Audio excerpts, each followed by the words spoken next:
Well, hello there. It's me. I'm back. It's been a few days. I've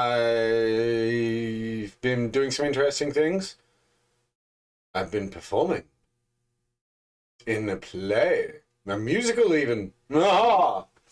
I got called in the last minutes to join in a production of Grease, the musical. And I had 2 days to learn the part. That was fun. 2 days. I did it. Of course I did it. It's what I do. It's what I do, baby. It's what I do. I need a glass. I'll be right back.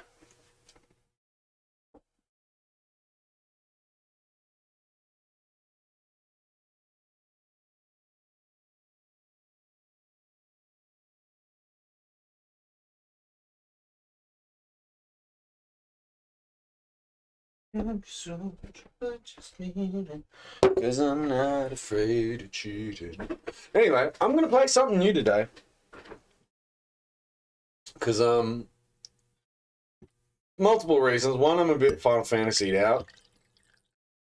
And two, because I think with all the mods I was using, I seemingly stuffed up something in Yuffie's campaign in Final Fantasy VII Remake, and I was seemingly unable to learn new skills. So I might have to restart that one. Whoopsie!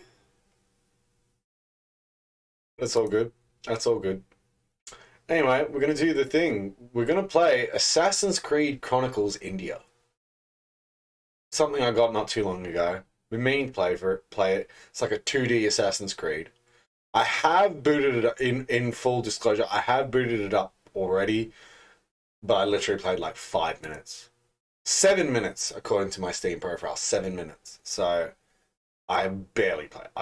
Yeah, it's going to be a blind playthrough. So let's boot that baby up. Let's do the things.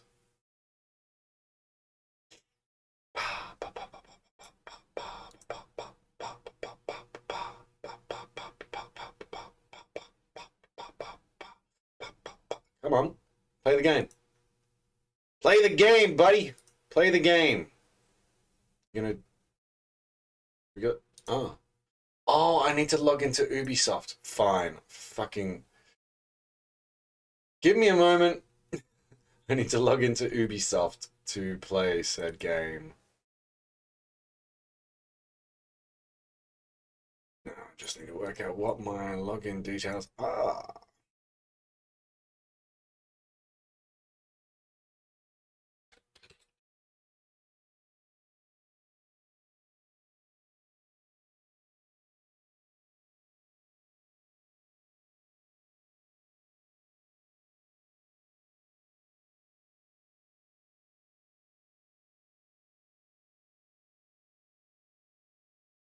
Yes, remember me.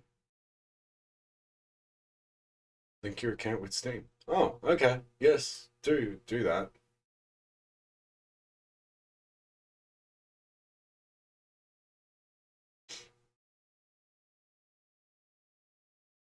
Yes, it worked correctly.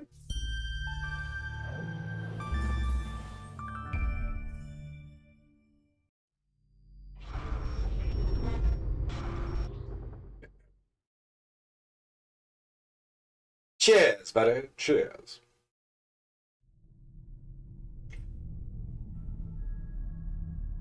I always find that interesting, that little disclaimer at the start of Assassin's Creed games. We'll just go new game. Alright. Hey, Rin! How you doing? Been a while. How have you been, my friend?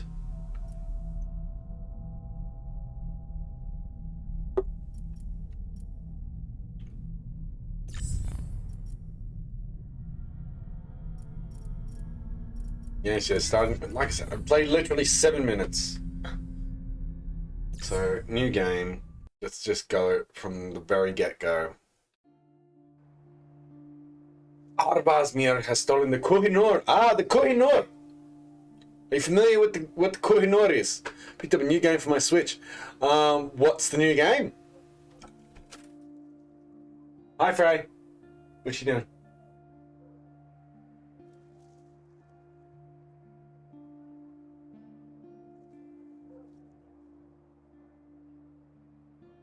You're Frey. You're Frey. Stardew Valley. I have heard of Stardew Valley. It's come up many a time in like my Steam thing. I've not played it. I don't really know anything about it. What are you doing, Fred? What are you doing?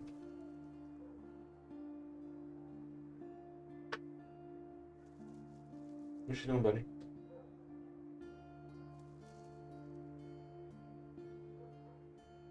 Kind of like Harvest Moon. Okay.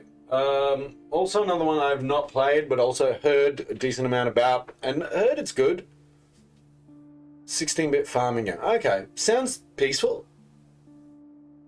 Sounds peaceful. I guess, what's that other one? Animal Crossing? Is it like that?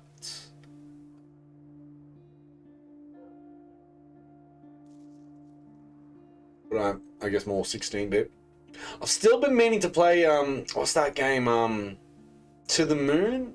Is that what it's called? I think that's what it's called. I've been told to play it. Someone recommended I play it because apparently it's going to break my heart. It might have even been you. It might have even been you that told me to play it.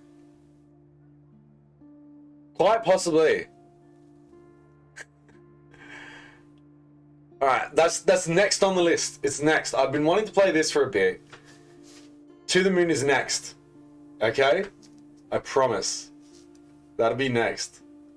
I don't think this is a huge game, so this shouldn't take me like heaps long to get through. Yeah. To the Moon is only... I haven't quite got 4 hours. I've got about 3 hours until I need to go. Around that. So... if it's a 4-hour experience, I feel like it's one, yeah, I'll do on a single... I might even do it after I come back from rehearsal. Because I haven't really got anything to do tomorrow, so I can stay out for as long as I want. Yeah, I might do it when I come back from rehearsal. That's a thought. To the moon, Alice, straight to the moon. What was I doing? I was reading. Abarsmir has stolen the Kohinoor diamond. With the Kohinoor is the crown jewels. You know, the queen's crown. The Kohinoor is that main diamond. From the Maharaja's palace, under the Templars' noses, Arbaz's mentor Hamid thinks the diamond is a powerful piece of Eden, but Arbaz is more interested in the beautiful Princess Pyara. Her grandfather, Maharaja Ranjit Singh, was killed by the Templar agent Francis Cotton, and the region is in turmoil. British troops are strengthening their influence in the region under the command of Templar agents infiltrated within the East Indian Company. Events recently worsened with the passing of Ranjit's son and successor Karag. The court is preparing to crown his other son, Duleep, when Arbaz decides to take the risk of sneaking into the Amritsar Summer Palace. I mean, just let you know, if I get quiet, that's all good, mate. That's all good. I'm just getting a quick phone call, so I'm just going to mute myself for a moment.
There it is. Okay, I'm back.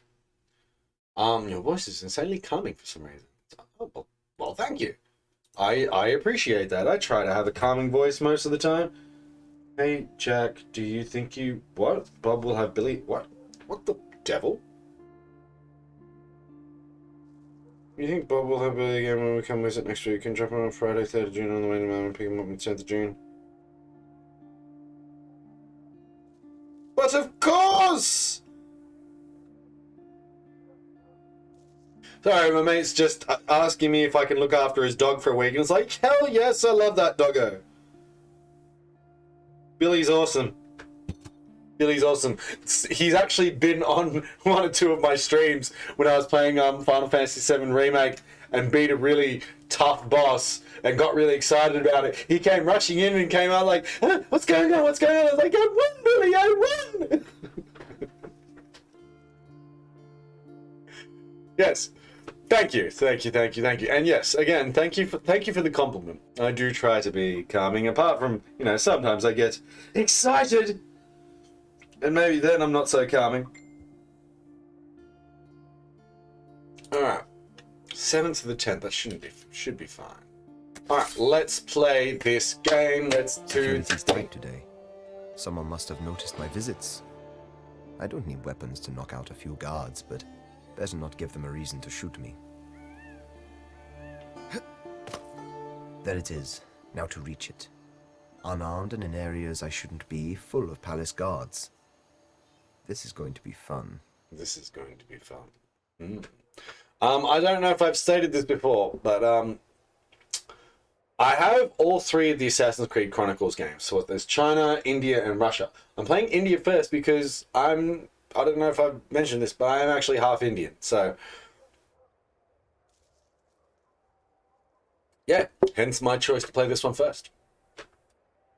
On the edges of the Amritsar Summer Palace stands Arbaz Mir, a skilled and deadly assassin. This mission is different, though. There are no Templars to deal with, only innocent guards who, under the assassin's mantra, cannot be harmed. Arbaz must rely on all of his training and skills to gain entry to the palace and move through its grounds without being detected. Deep within the palace walls lies Arbaz's goal, Princess Piara Kaur's personal chambers. Personal chamber? Ooh. What's going on there? Is this some like Prince of Persia type thing going on? Pickpocket, loot the 3 jewels from the guards. Stop. Hold shift to sprint.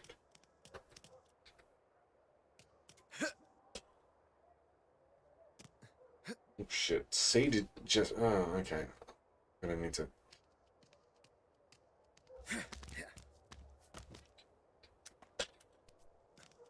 Oh, okay.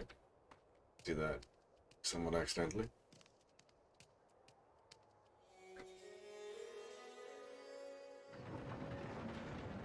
It's a nice looking game. I like the art style.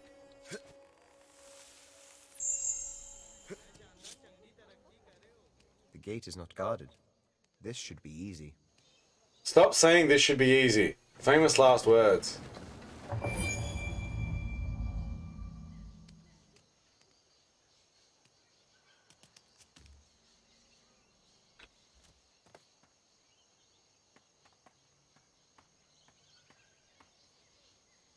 Oh, it's the tiger.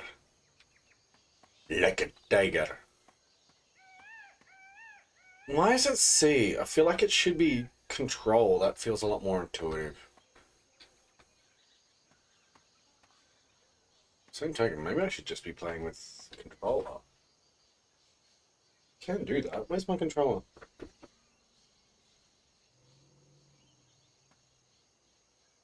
Ah, yeah, see, that's more intuitive. Let's just do that. Hey, what up, buddy? Hey, big fella. So, shift was it X?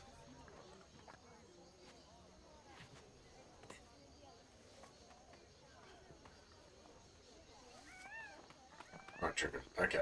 ਤੈਨੂੰ ਲੱਗਦਾ ਉਹ ਇੱਥੇ ਕੁਝ ਛੁਪਾ ਰਿਹਾ Talking guys, well, I'm not sure what's happening. ਹੋ ਸਕਦਾ ਜਾਂ ਉਹ ਕਿਸੇ ਨੂੰ ਦੂਰ ਰੱਖਣਾ ਚਾਹੁੰਦਾ ਹੋਵੇ ਤੈਨੂੰ ਲੱਗਦਾ ਸਾਰੇ ਘੁਸਪੈਠ ਇਹੀ ਕਰਕੇ ਹੋਏ ਨੇ ਹੋ ਸਕਦਾ ਜਾਂ ਉਹ ਕਿਸੇ ਨੂੰ ਦੂਰ ਰੱਖਣਾ ਚਾਹੁੰਦਾ ਹੋਵੇ It's definitely not Hindi.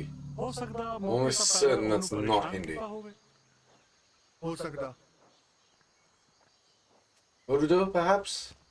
Not sure. ਤੈਨੂੰ ਕੀ ਲੱਗਦਾ ਕਿੰਨੇ ਸਿਪਾਹੀ Doesn't ਮਹਾਰਾਜਾ quite, ਨੇ doesn't ਲਾਏ quite sound ਹੋਣੇ like Hindi.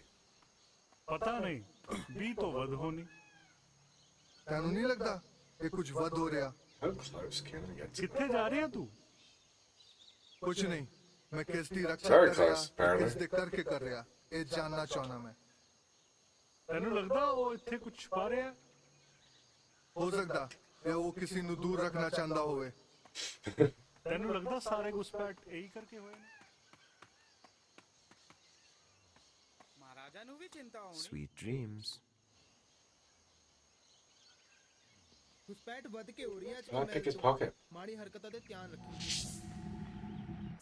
Ooh, ਜੀ ਜਨਾਬ ਜਦੋਂ ਮੈਂ ਦੇਖਾਂਗਾ ਅਲਾਰਮ ਬਜਾ ਦਾਂਗਾ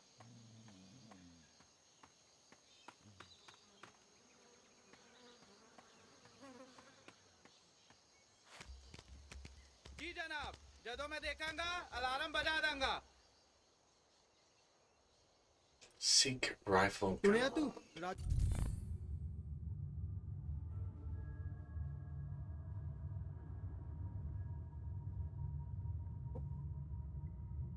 What I'm looking at? No idea what I'm looking at. ਇੱਥੇ ਹੈਗੀ ਉਹ ਅੱਜਕੱਲ ਇੱਥੇ ਕੁਝ ਵੱਧ ਆ ਰਹੀ ਹੈ घुसपैठ करके गश्त बताइए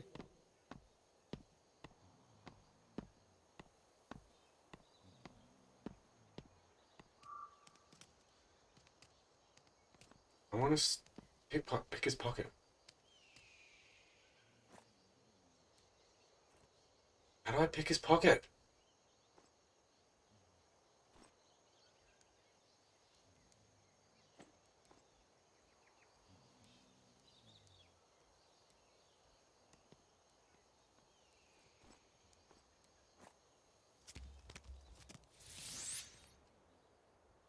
The way you play through a section of the level is assessed. Each time you receive gold rings, score multiplied by please subject matter. Shadow gold breaker.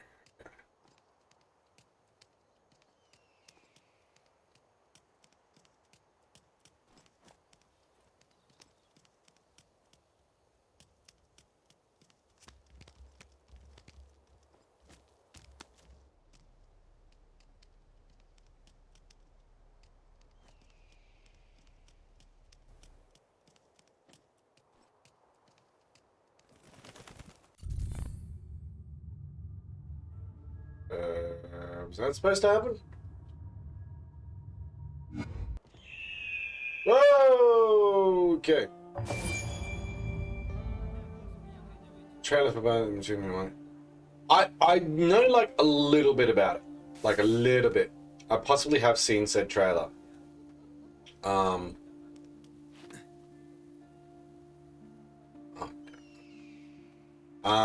But yeah, I do intend to play it. I'm almost certain I have it. I'm sure I got it. I'm sure I did. Surely I did. Let me just make sure of this. To the moon, Alice, to the moon. Yes, I do have it. It is even installed. So it's ready. It's ready to go.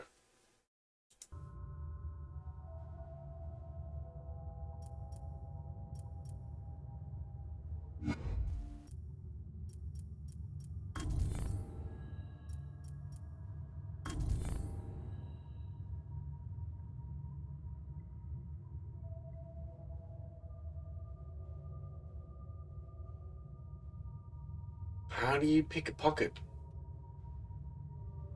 Textual action? Maybe.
की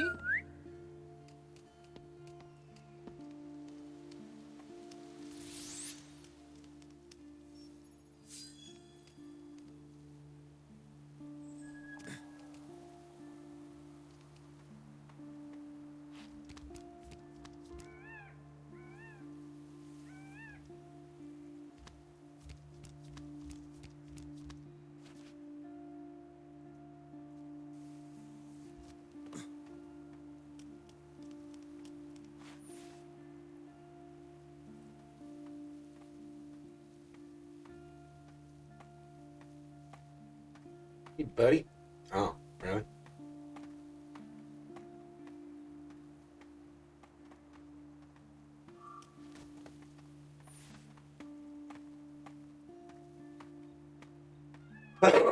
कितने सिपाही महाराजा ने लाए होने थे पता नहीं 20 तो वध होनी ਤੈਨੂੰ ਨਹੀਂ ਲੱਗਦਾ ਇਹ ਕੁਝ ਵੱਧ ਹੋ ਰਿਹਾ किथे जा रहे हैं तू ਕੁਝ ਨਹੀਂ ਮੈਂ ਕਿਸ ਦੀ ਰੱਖਿਆ ਕਰ ਰਿਹਾ ਤੇ ਕਿਸ ਦੇ ਕਰਕੇ ਕਰ ਰਿਹਾ ਇਹ ਜਾਨਣਾ ਚਾਹਨਾ ਮੈਂ ਤੈਨੂੰ ਲੱਗਦਾ ਉਹ ਇੱਥੇ ਕੁਝ ਛੁਪਾ ਰਿਹਾ ਹੋ ਸਕਦਾ ਜਾਂ ਉਹ ਕਿਸੇ ਨੂੰ ਦੂਰ ਰੱਖਣਾ ਚਾਹੁੰਦਾ ਹੋਵੇ How's that gonna ਤੈਨੂੰ work? ਲੱਗਦਾ ਸਾਰੇ ਘੁਸਪੈਠ ਇਹੀ ਕਰਕੇ ਹੋਏ ਨੇ Oh, okay. ਹੋ ਸਕਦਾ ਜਾਂ ਉਹ ਕਿਸੇ ਨੂੰ ਦੂਰ I ਰੱਖਣਾ see, ਚਾਹੁੰਦਾ I see, ਹੋਵੇ I see.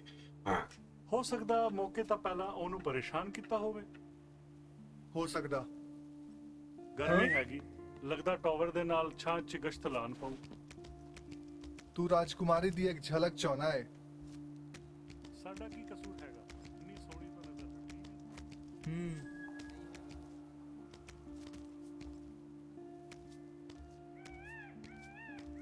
Going down. Here we go.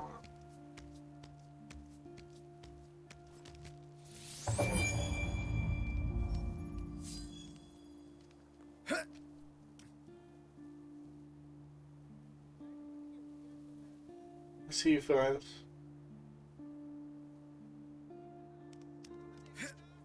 बजा दूंगा Oh, that was unintended.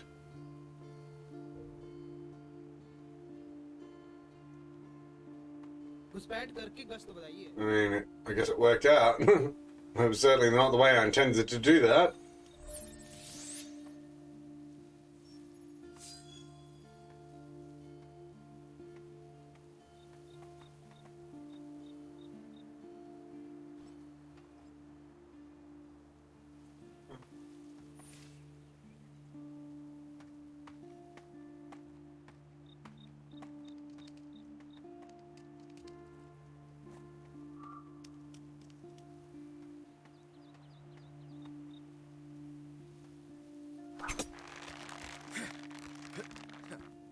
Jesus. That was close.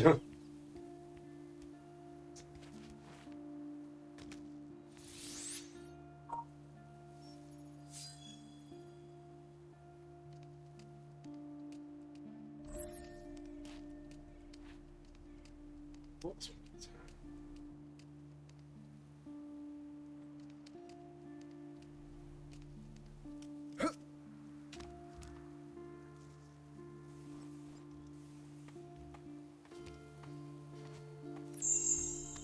सुनिया तू राजकुमारी त्यागी ਅੱਜ ਕੱਲ ਇੱਥੇ ਕੁਝ ਵੱਧ ਆ ਰਿਹਾ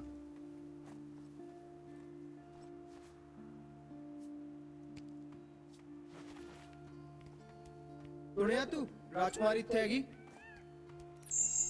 ਅੱਜ ਕੱਲ ਇੱਥੇ ਕੁਝ ਵੱਧ ਆ ਰਿਹਾ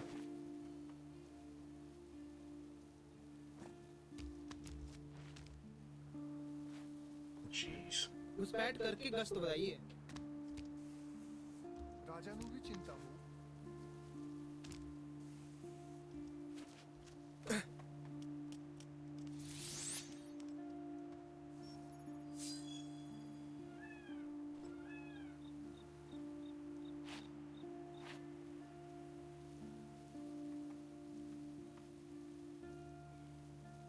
What's I supposed to do here?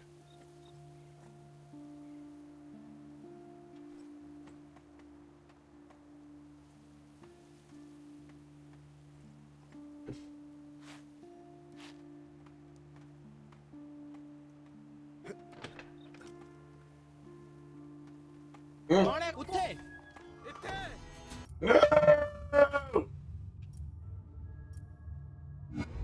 ਅਲਾਰਮਾਂ ਵਜਾਈਏ How do I fight? Oh, I guess I don't.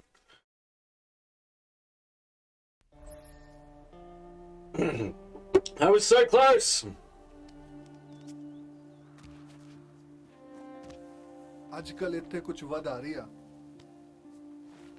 ਪਹਿਚਾਨ ਦੱਸ Oh, shit. ਕੌਣ ਉਹਨੂੰ alarm No, you can't see me. Alright, fine, you can see me. God damn it.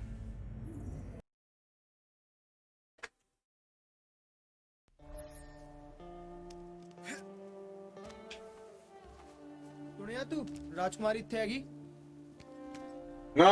ਅੱਜਕੱਲ ਇੱਥੇ ਕੁਝ ਵਧ ਆ ਰਹੀ ਆ Fuck, that was kind of lucky.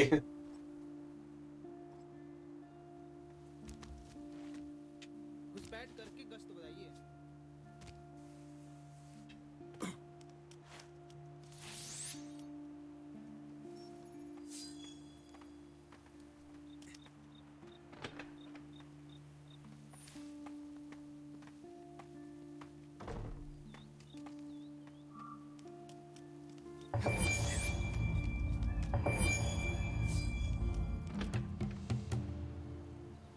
These palace Turn guards down are as my innocents. Perhaps a quiet, non-lethal takedown would make my life easier.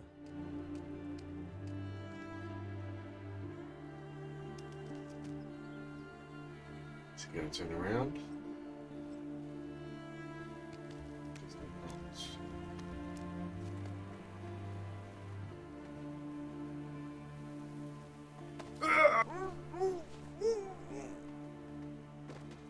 And down you go.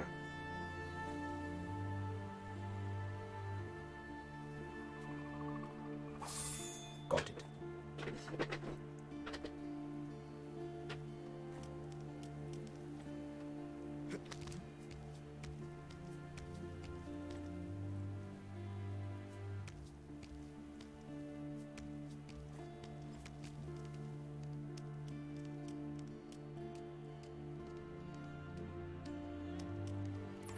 Got it.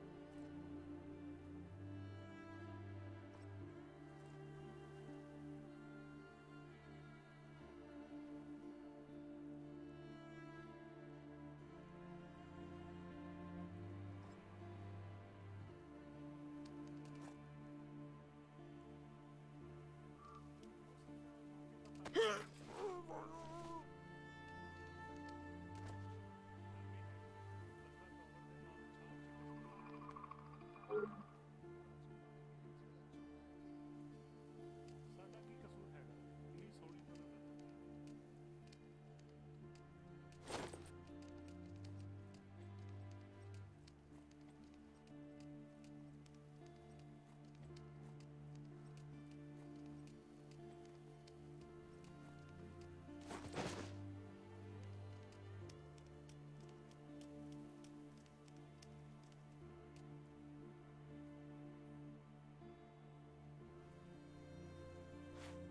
ਸੁਣਿਆ ਤੂੰ ਰਾਜਕੁਮਾਰੀ ਇੱਥੇ ਹੈਗੀ ਅੱਜਕੱਲ ਇੱਥੇ ਕੁਝ ਵਧ ਆ ਰਹੀ ਆ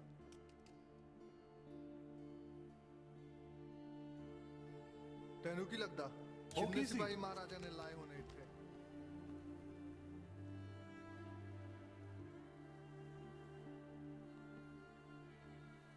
ਹਵਾ ਹੋਏਗੀ ਗਰਮੀ ਹੈਗੀ ਲੱਗਦਾ ਟਾਵਰ ਦੇ ਨਾਲ ਛਾਂ 'ਚ ਗਸ਼ਤ ਲਾਣ ਪਾਉ ਤੂੰ ਰਾਜਕੁਮਾਰੀ ਦੀ ਇੱਕ ਝਲਕ ਚਾਹਨਾ ਹੈ ਸਾਡਾ ਕੀ ਕਸੂਰ ਹੈਗਾ ਇੰਨੀ ਸੋਹਣੀ ਤਾਂ ਨਜ਼ਰ Sandra, G. ਸੋਹਣੀ ਕੁੜੀਆਂ ਦਾ ਚਾਹ ਫਸਾਨਗੀ ਤੈਨੂੰ ਇੱਕ ਦਿਨ ਤੈਨੂੰ ਚੇਤਾ ਹੈ ਪਹਿਲੀ ਵਾਰੀ ਤੂੰ ਉਹਨਾਂ ਦੇ ਹੱਥ ਚੜਨ ਲੱਗ ਗਿਆ ਸੀ ਹਾਂ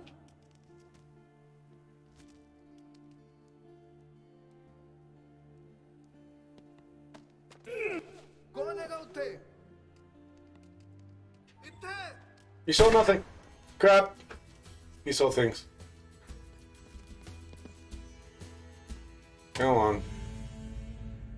Unacceptable!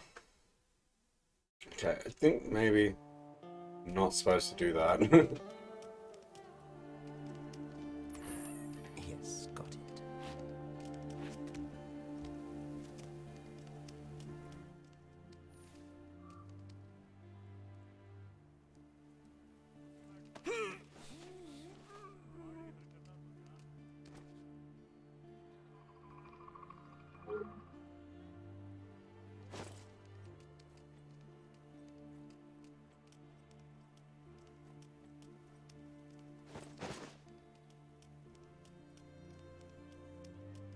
ਤੈਨੂੰ ਨਹੀਂ ਲੱਗਦਾ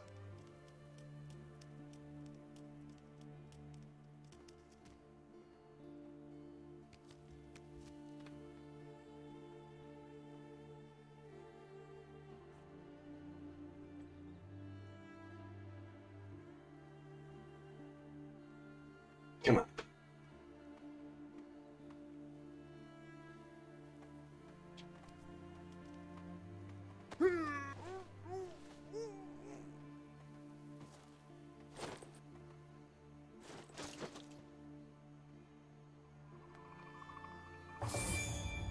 Got it.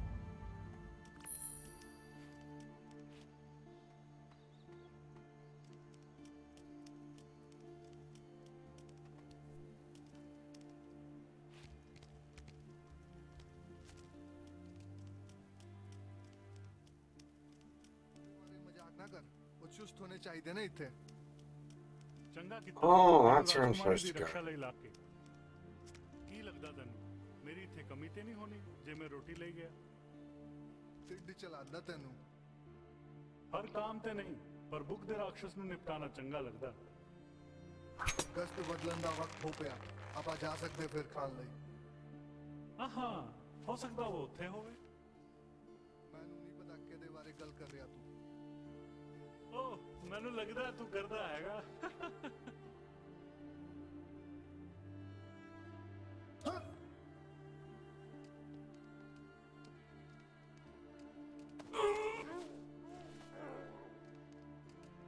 ਕਾਤਿਲ ਓਏ Crap.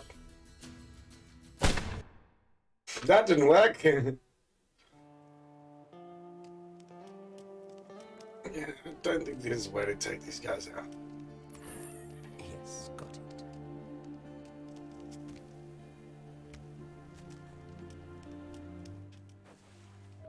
Oh. No, none of that.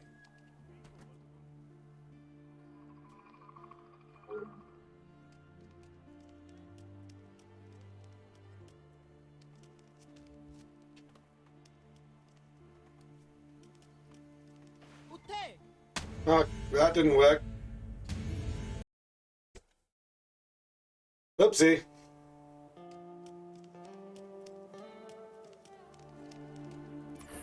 Yes, got it.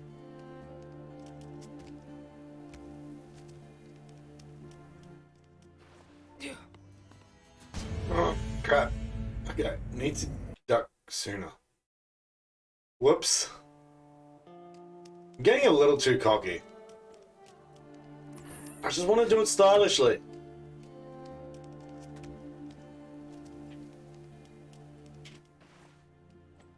There we go. That's what I wanted to do.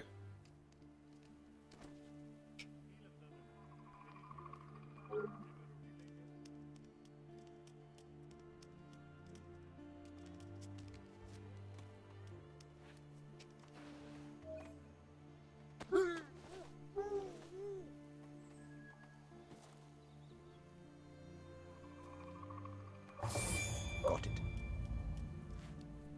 That's how we wanted to do it.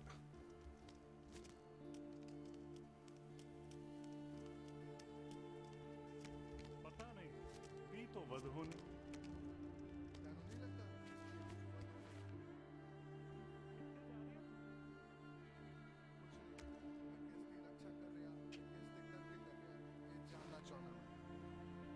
ਤੈਨੂੰ ਲੱਗਦਾ ਉਹ ਇੱਥੇ ਕੁਝ ਛੁਪਾ ਰਿਹਾ ਹੈ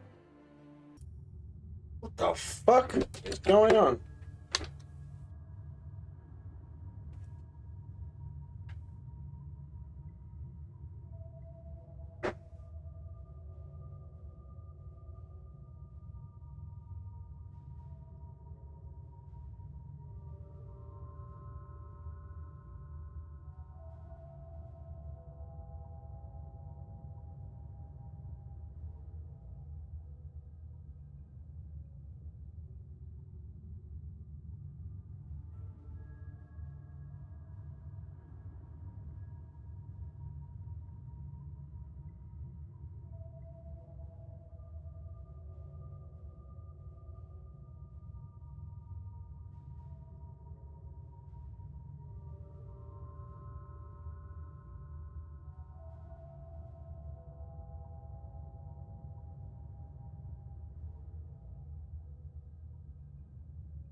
It would seem that there was a cat outside.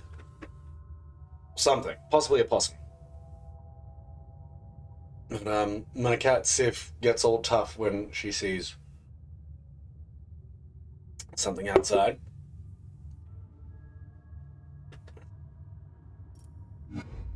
हो सकता या वो किसी ਨੂੰ दूर रखना चाहता होਵੇ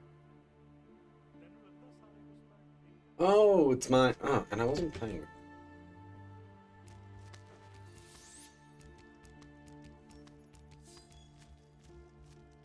Wait, what was that? Oh, 3 takedowns.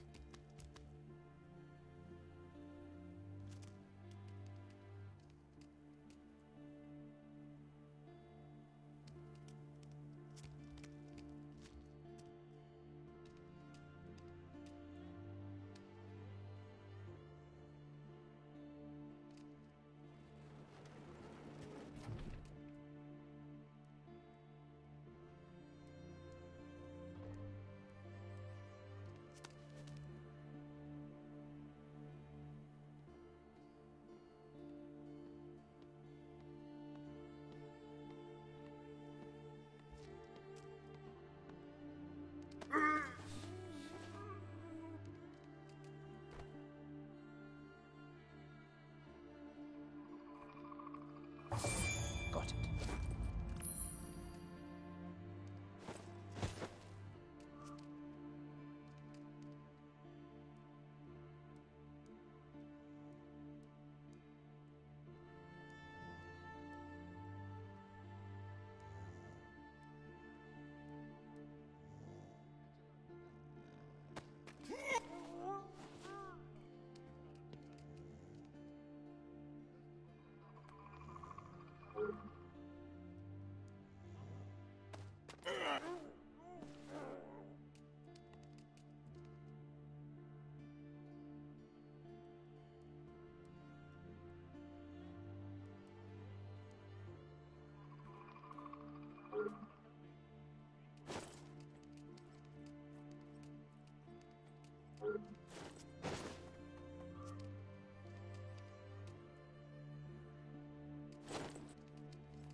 ਤੈਨੂੰ ਲੱਗਦਾ ਸਾਰੇ ਘੁਸਪੈਠ ਇਹੀ ਕਰਕੇ ਹੋਏ ਨੇ ਹੋ ਸਕਦਾ ਜਾਂ ਉਹ ਕਿਸੇ ਨੂੰ ਦੂਰ ਰੱਖਣਾ ਚਾਹੁੰਦਾ ਹੋਵੇ ਹੋ ਸਕਦਾ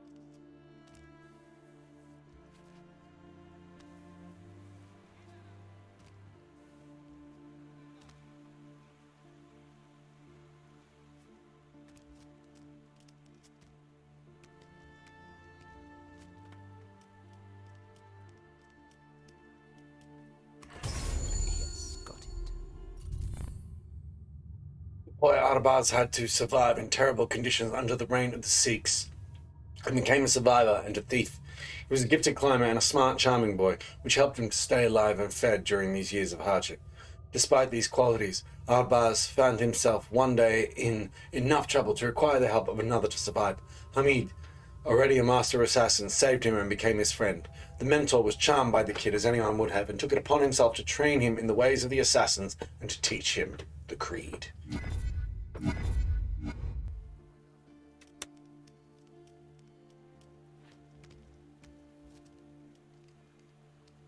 ਘੁਸਪੈਠ ਵੱਧ ਕੇ ਹੋ ਰਹੀ ਅੱਜ ਕੱਲ ਮਹਿਲ ਤੋਂ ਮਾੜੀ ਹਰਕਤਾਂ ਤੋਂ ਧਿਆਨ ਰੱਖੀ जी I need जनाब, supplies. ਜਦੋਂ ਮੈਂ These ਦੇਖਾਂਗਾ, guards should have alarm plenty. बजा दूंगा।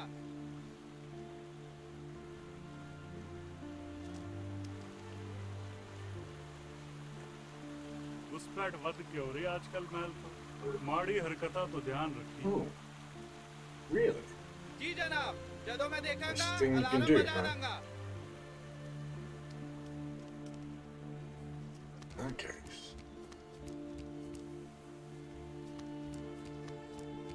Let's see.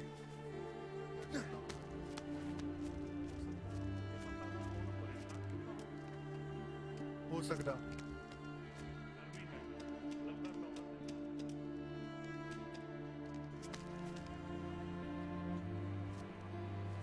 ਸਾਡਾ ਕੀ ਕਸੂਰ ਹੈਗਾ ਇੰਨੀ ਸੋਹਣੀ ਤੋਂ ਨਜ਼ਰ ਹਟਦੀ ਨਹੀਂ ਸੋਹਣੀ ਕੁੜੀਆਂ ਦਾ ਚਾਅ ਫਸਾਨਗੀ ਤੈਨੂੰ ਇੱਕ ਦਿਨ ਤੈਨੂੰ ਚੇਤਾ ਹੈ ਪਹਿਲੀ ਵਾਰੀ ਤੂੰ ਉਹਨਾਂ ਦੇ ਹੱਥ ਚੜਨ ਲੱਗਿਆ ਸੀ। ਤੇਜ਼ ਆ ਮੈਂ ਫੜ ਨਹੀਂ ਸਕਦੇ ਮੈਨੂੰ। ਮੈਂ ਕਾਤਲਾਂ ਨੂੰ ਵੀ ਸਿਖਾ ਸਕਦਾ। ਉਹਦੇ ਬਾਰੇ ਮਜ਼ਾਕ ਨਾ ਕਰ। ਉਹ ਚੁਸਤ ਹੋਣੇ ਚਾਹੀਦੇ ਨੇ ਇੱਥੇ। ਚੰਗਾ ਕੀਤਾ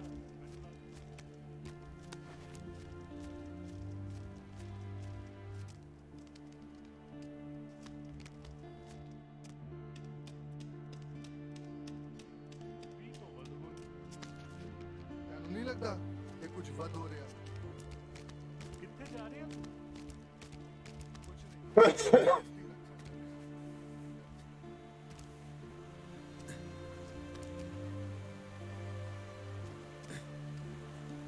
घुसपैठ वध क्यों रही आजकल महल तो माड़ी हरकता तो ध्यान रखी। जी जनाब, ਜਦੋਂ मैं देखांगा अलार्म बजा दूंगा।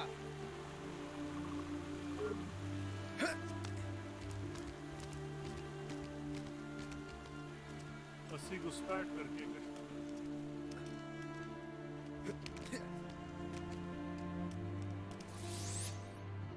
I need to find a way up there. This is very Prince of Persia like. Got it.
Seek elite.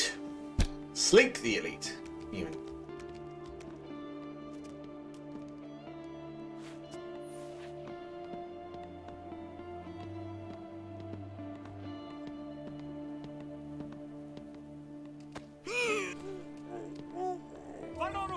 Okay. You saw nothing. Okay, you saw something. Crap. Come on, kill me. Just kill me.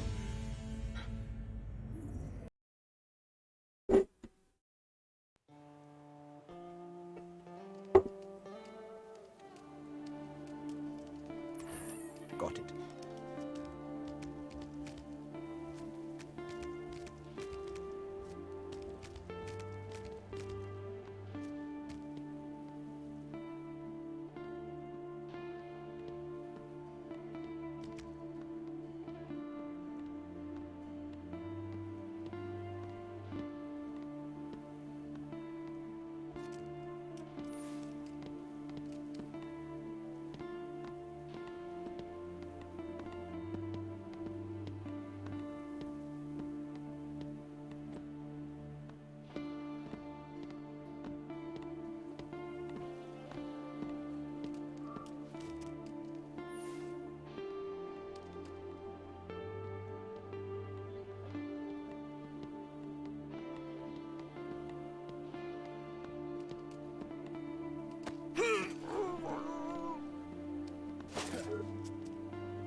हो की सी कौन हैगा उत्थे उत्थे Crap. इतना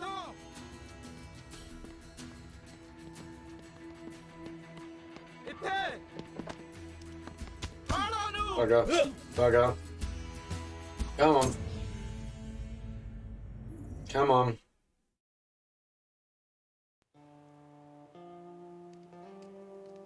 This whole bit.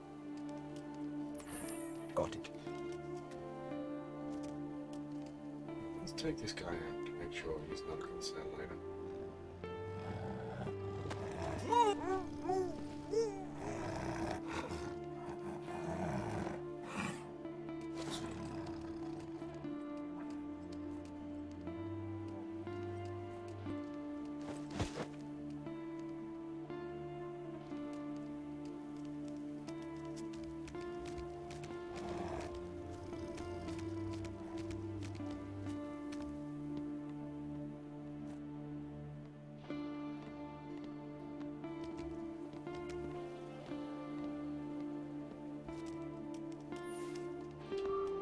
कौन है उठे? You saw nothing! Crap, you saw something. Crap! Oh no! Come on. Son of a bitch. Yes, got it.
हाँ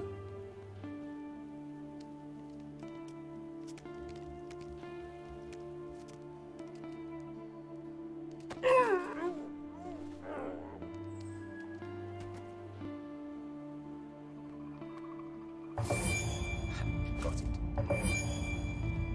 Yeah, boy.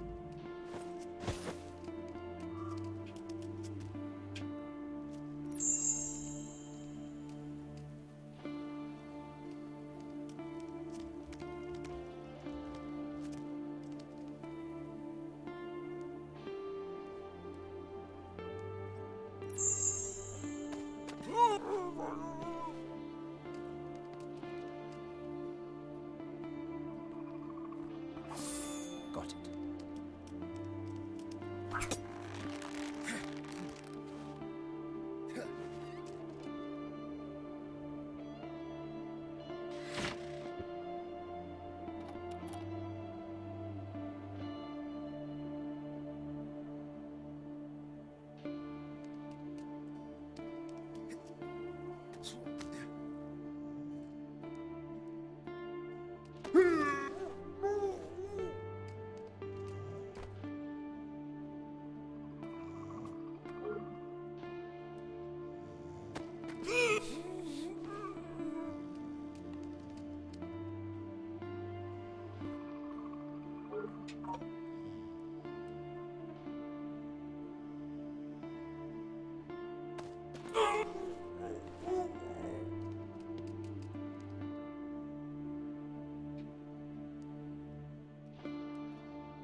Got it.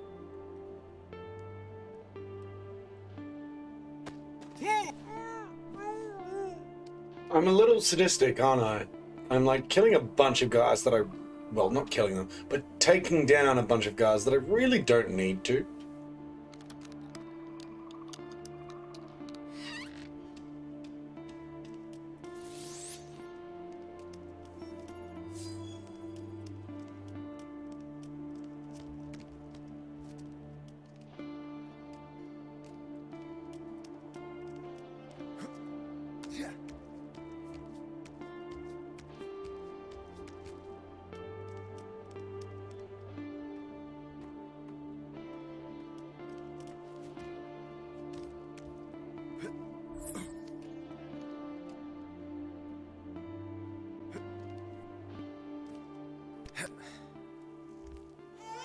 Are you here to kill me, assassin? I'd be a fool to think I could. I could kill you now, slicing your throat, or plunging my blade deep into your heart. Take my heart. It belongs to you anyway. Do you always have to have a line at the ready?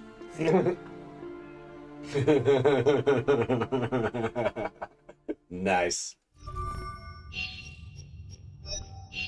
Nice.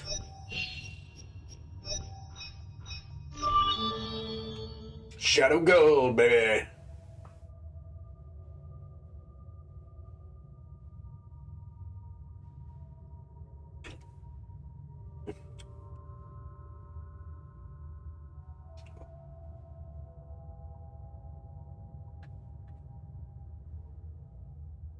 Nice. Maximum level score available for 10. Well, I got pretty close. Oh, I missed 3 anima shards and a chest. Okay, interesting. I might have to do that again because I feel that is unacceptable.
I have chicken. I have chicken.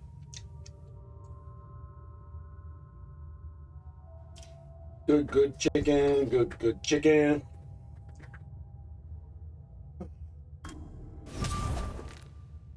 Can I retry it?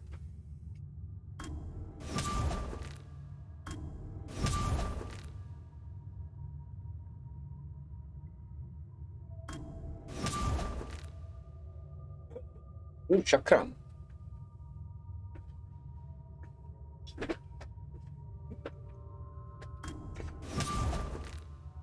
Super.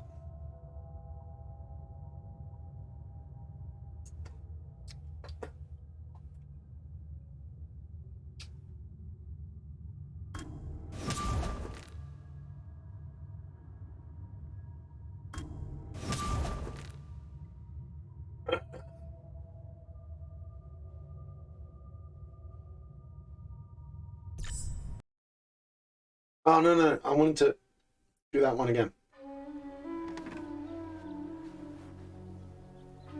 Must you leave so soon? I'd like to show you how good I have become at your magic tricks. That I'd love to see. Should I pick a card? It's the Queen of Hearts. Very funny. You may be surprised to know that I have a concealed blade on me at all times now. Really? I probably haven't searched you thoroughly enough. Maybe you should search me now. I'm sorry, my love. I have to meet with a Mead. He believes the Templars are looking for the Koh-i-Noor again. How'd you like this story? I told you keeping it was unwise. That's why I gave it to a Mead. Just be safe, my love. Don't do anything crazy.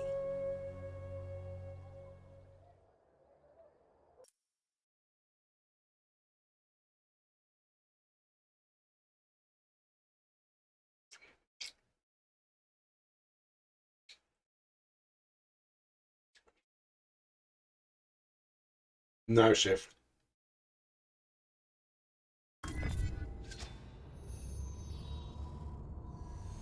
No. Save. No. Not for you.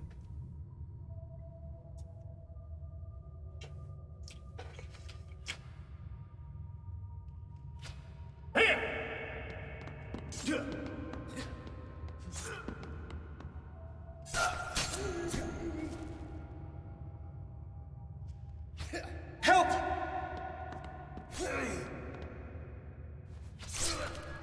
Help!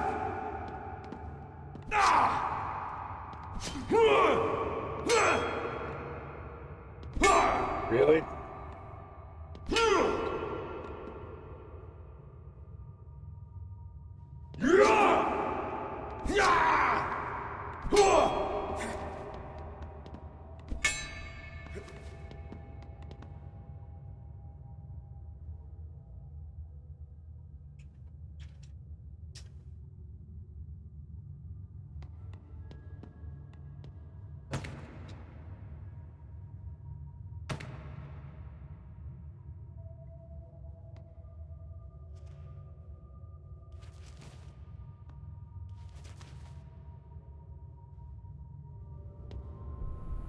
Okay then.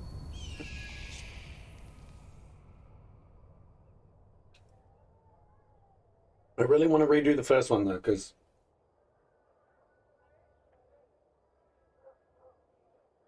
I'm upset that I missed things.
No, sir. Man. Mm-mm.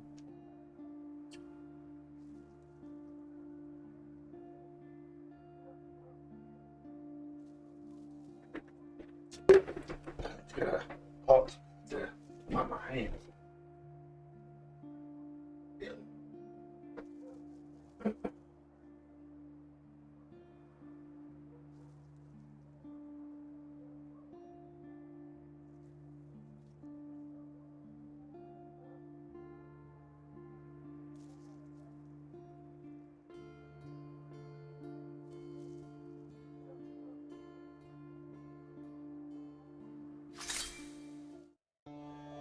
Security's tight today. Someone must have noticed my visits. Skip.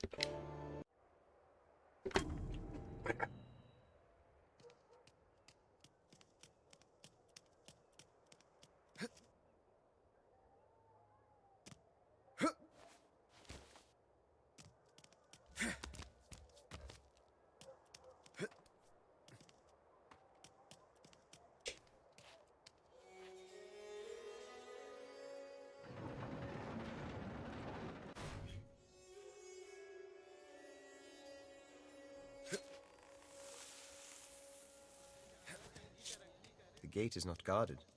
This should be easy.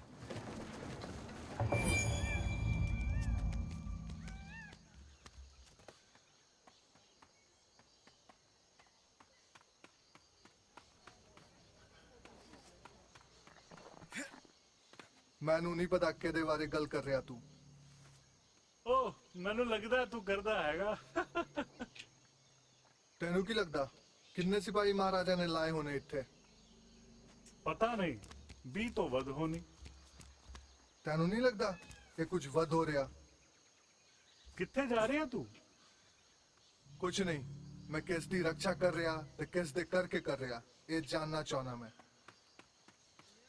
राजकुमारी से आएगी। Asleep on the job. वो अजगर This is इससे कुछ too बात आ easy. रही है। सुनिया तू राजकुमारी से आएगी। वो अजगर ਇੱਥੇ ਕੁਝ ਵਾਧਾ ਆ ਰਹੀ ਹੈ। घुसपैठ करके गश्त बढ़ाई है। महाराजा ਨੂੰ ਵੀ ਚਿੰਤਾ ਹੋਣੀ। घुसपैठ करके गश्त बढ़ाई है। महाराजा ਨੂੰ ਵੀ ਚਿੰਤਾ ਹੋਣੀ। ਸੁਣਿਆ ਤੂੰ ਰਾਜਕੁਮਾਰੀ ਇੱਥੇ ਹੈਗੀ।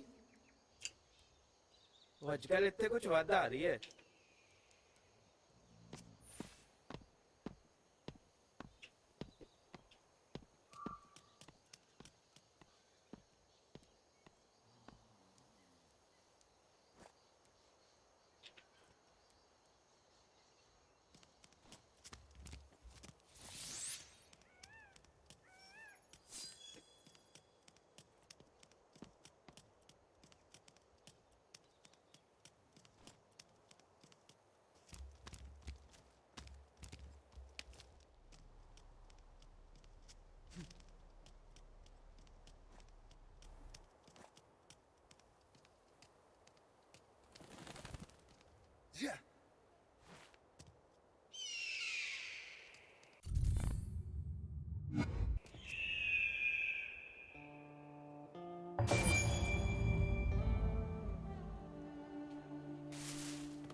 ਸਾਰੇ ਰੱਜੇ ਪੁੱਜੇ ਨਹੀਂ ਹੈਗੇ ਤੁਹਾਡੇ ਵਰਗੇ।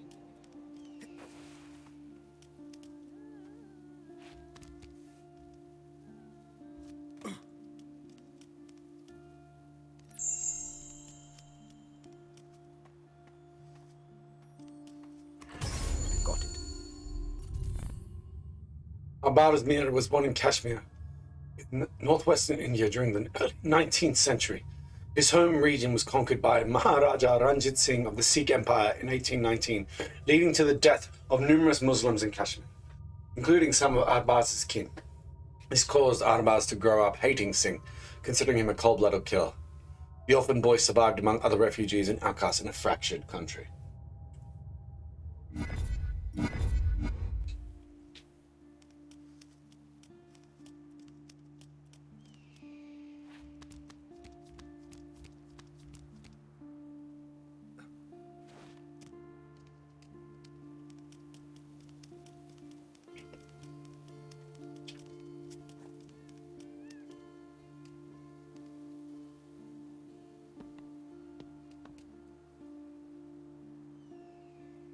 ओकी सी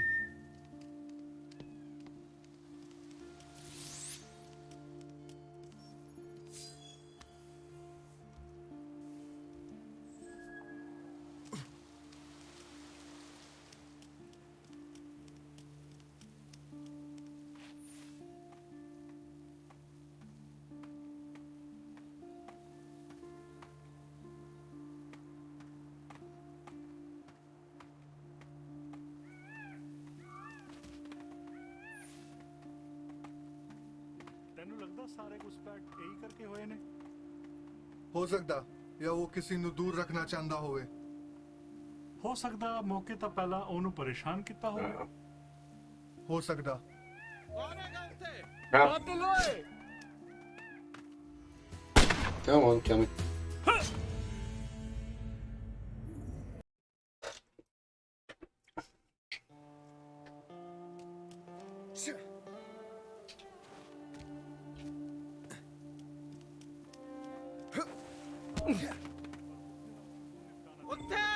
That was a thing I didn't know I could do.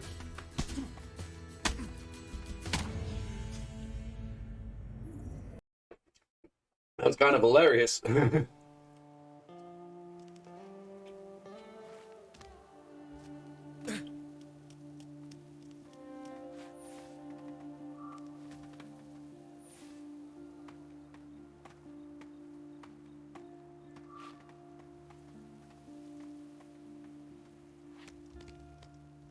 ਘੁਸਪੈਠ ਵੱਧ ਕਿਉਂ ਰਿਹਾ ਅੱਜ ਕੱਲ ਜਦੋਂ ਮੈਂ ਵੇਖਾਂਗਾ ਅਲਾਰਮਾਂ ਬਜਾ ਦਾਂਗਾ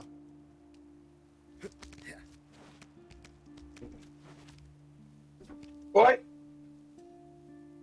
ਘੁਸਪੈਠ ਵੱਧ ਕਿਉਂ ਰਿਹਾ ਅੱਜ ਕੱਲ I might need to eat so that my cats stop trying to eat my food. ਜੀ ਜਨਾਬ ਜਦੋਂ ਮੈਂ ਵੇਖਾਂਗਾ ਅਲਾਰਮਾਂ ਬਜਾ ਦਾਂਗਾ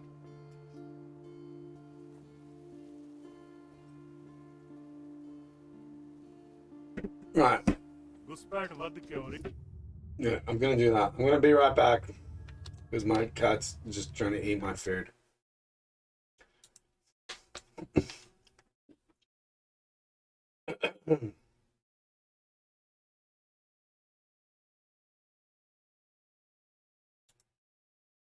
Or even, let's just do this.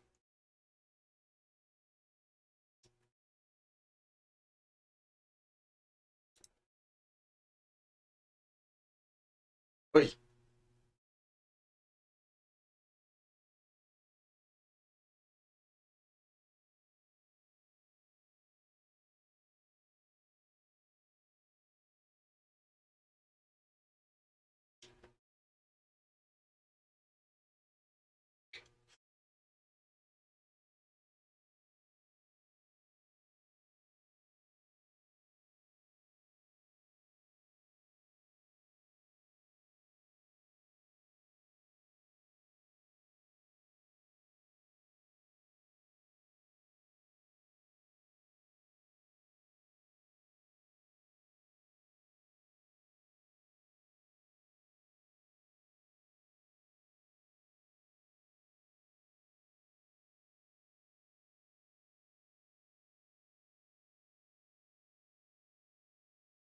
No, I'm gonna put something on. I just don't know what. Something.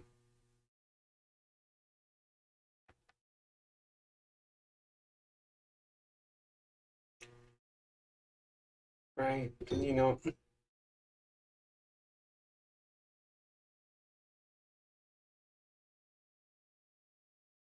That'll do.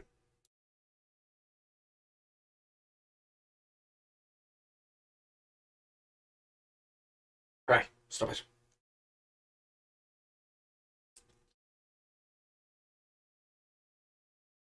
Headedness you had about its pushed release date may just turn to rage. The games on this list are titles that went through development hell before they arrived, but when they did, you asked yourself if that extra bit of waiting was even worth it. I'm CypherWhatCulture.com, and these are 10 more video games delayed to get it right that still got it wrong. Number 10, Star Fox Zero. If you're a fan of the Star Fox series, at this point I would like to reach through this screen and offer you a hug. I know it hasn't been easy. After skipping the Wii console and its huge audience, Nintendo opted to revive their dormant spacefaring anthropomorphic heroes for the Wii U in order to use the console's new gamepad technology. Nintendo were coy about the title's place in the Star Fox timeline, and despite a name that implied it as a prequel, it essentially acts as a retelling of Star Fox 64, which is itself a retelling of the original game. Due to land in November 2015, 2 months ahead of the launch, Miyamoto himself released a statement announcing a delay to February 2016 to tighten up the game's controls. These controls wound up being a point of contention with everyone who played the finished product, described at best as awkward and at worst as utterly confounding. More criticism was levelled against the concept of having to use both the TV screen and the gamepad screen at once, and new vehicle additions that detracted from the core gameplay. For a time it seemed that Star Fox Zero could prompt a revival for the franchise, but save for a crossover with Ubisoft's Starlink, Fox McCloud and company have been quiet ever since the game was released. Number 9. Galleon, Islands of Mystery. After the huge success of Tomb Raider, you'd think that all of its team would want to hang on tight and get ready for the ride of a lifetime, but not so with Lara's original designer Toby Gard. Following Tomb Raider, he left Eidos to pursue a pirate-shaped dream, announcing Galleon in Edge magazine in 1997. Gard believed so hard in the project that he wouldn't let it go, dragging it by the scruff of the neck through years of development, different publishers, and different consoles. Galleon started as a PC game, then jumped to the Dreamcast, then to the GameCube, and finally the original Xbox. Original publisher Interplay gave up on the project along the way, and Gard had to cut a new deal with SCI Games. The 2004 release was met with very little interest, and those who did spend their hard-earned cash on Galleon were rewarded with exactly what you'd expect of a title in development hell for 7 years. Its graphics were outdated, its camera was obtuse, and its controls were dismal. You could feel every bump in the road that the project had been through. Once the apple of Gard's eye, its failure led the man to tuck his tail between his legs and return to Eidos to become a consultant on the Tomb Raider franchise. Number 8. Gran Turismo 5. Gran Turismo 5 may just have one of the most low-key bizarre development histories of all time. I mean, how many games do you know being announced by showing another game? At the 2005 Sony E3 conference, Polyphony Digital revealed Gran Turismo 5 as Vision Gran Turismo by playing an altered version of GT4 with new cars and new maps. And there is a really obvious joke here about sequels to racing and sports games, but I don't know what it could be. 4 years later, director Kazunori Yamauchi said in 2009 that we could release Gran Turismo 5 at any time, it's just a matter of timing. It took a further year and a half before the timing was right, apparently, as the game debuted in November 2010. With all of this time poured into the game, fans had hoped that GT5 would be the most definitive racer to date. Whilst it was overall favourably received, it didn't really make the leaps and bounds some were looking for. For example, Gran Turismo 5 did include 1,000 cars, but only 200 of those were given the premium rendering service, and the others were simply upscaled from the PS2. Package in awkward interface controls and long load times, and the 5-year wait seemed unnecessary. Number 7. Final Fantasy 15. Few other games in the Final Fantasy series had quite the number of sequels and spin-offs as FF13, and one of those, Final Fantasy Versus 13, never quite saw the light of day. Announced in 2006, many fans were excited for what appeared to be a gritty take on the series, but then found themselves twiddling their thumbs for many years. In 2013, Square officially revealed that Versus 13 was now the next mainline entry, Final Fantasy 15. A March 2016 release date was scrapped in favour of that November, making it over 10 years since the game's reveal by the time players got their hands on it. Whilst Final Fantasy 15 was critically acclaimed, fan reaction was polarised and the delays had caused major cuts to the game. The entire opening was sliced out from the title and released as a prequel film, and thus FF15's early game story was confusing and vague. Overall reaction to the plot was mixed, and some had to question if retooling the Versus identity into its own world was a worthwhile endeavour after all. Furthermore, Versus 13's dark and melodramatic style was missing from Final Fantasy 15, and those who waited for the project with bated breath for a decade still wonder about the lost potential that the original Vision seemed so sure to have. Number 6. Wheelman. It's fairly well known that Vin Diesel is, despite his machismo exterior, a bit of a nerd. A dedicated Dungeons & Dragons fan, he's also into the video game industry, having previously had his fingers in a development company by the name of Tygon Studios. Tygon exists to basically cater to his ego, I mean artistry, as their back catalogue contains video game adaptations of several Diesel films. Perhaps the most interesting thing in their portfolio is The Wheelman. The Wheelman was a bit of a passion project for Diesel and was set to be the video game tie-in for a motion picture. whilst the film has spent the last 15 years unfinished and in the void, the video game did eventually release after 3 years of development. Several delays saw it move from 2007 to February 2009, and then slip again when publisher Midway filed for bankruptcy. Diesel's attempt at perhaps taking a shot at the success of Grand Theft Auto and Driver was met with a resounding shrug of the shoulders. It wasn't a tragedy, just resoundingly uninteresting on every level. Awkward controls, bad enemy AI, an empty open world that is incredibly boring to explore on foot, and graphics that just weren't up to snuff considering its dev time. We can't be too harsh on Tygon Studios though, because they gave us the Riddick games at least, so it's not all that bad. Number 5, Alone in the Dark.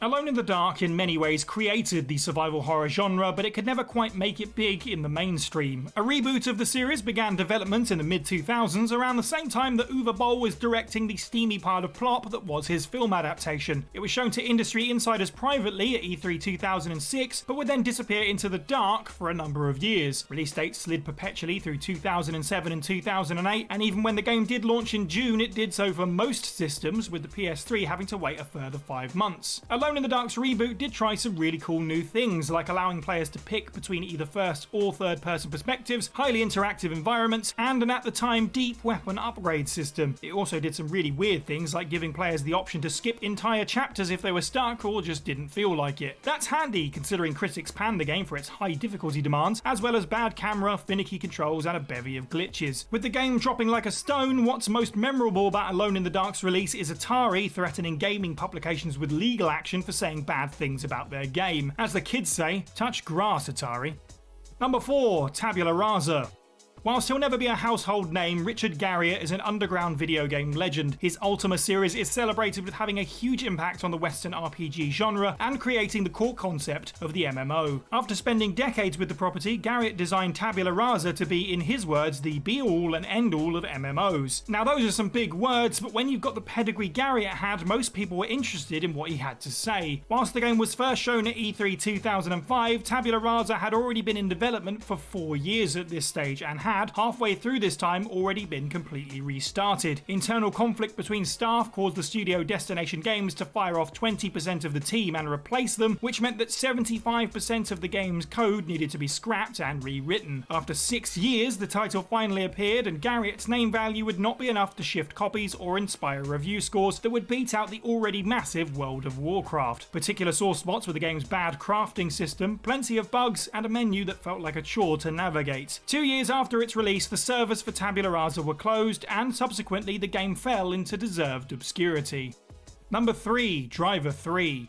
The original Driver was a PS1 smash hit, celebrated for its challenging driving sim-like gameplay. Driver 2 released less than a year and a half after the original, hoping to capitalise upon the success, but by comparison, the second sequel's development slowed down to a crawl. Release dates bounced from a winter 2003 to a spring 2004, and then finally in the July of that year, which meant that players were itching for the next instalment by the time that Driver 3 was ready. Clearly threatened by the shadow that the Grand Theft Auto series had cast, particularly in its absence, Driver 3 ramped up the out-of-car gameplay from previous iterations and started including more elements that a wider audience of players were familiar with. Unfortunately, it didn't quite have the know-how to back this up. Players were disappointed with a total lack of depth in the gameplay, as well as all manner of bugs and glitches. The way protagonist John Tanner spins and slides around and interacts with the world makes it look like he's on another plane of existence entirely. Driver 3's attempt to take the series to the next generation of consoles had nothing to show for its 4 years of development, with graphics that only barely improved upon the second game and felt soulless compared to its contemporaries. Number 2, Spore. Spore seemed like the next logical step in Will Wright's storied career after producing SimCity and The Sims. It was a bold prospect that followed the transformation of basic organisms as they evolve over time into a spacefaring race. The game was first seen at E3 2005, and its 35-minute presentation blew a lot of minds with how much it promised. After vanishing for 2 years, it once again returned to much aplomb with a visual change-up in 2007. As the game got close to release, gamers and publications were theorising what Spore could mean for the future of the industry. Several delays impacted the trajectory of the project, but gamers could finally play it in September 2008. Spore is a perfect example of believing the hype, and many critics gave it rave reviews despite its issues. Sure, Wright was successful in bringing his concept to fruition, but how it fared as a video game was up for debate. Spore was criticised for having incredibly simple gameplay through most of its multiple stages, and whilst the creature creator was applauded, many suggested that it didn't offer the kind of depth that Wright had described. But hey, at least every player had a fun 15 15 minutes looking after their penis monster creature, right? You did it. I know you did. Number 1. Cyberpunk 2077.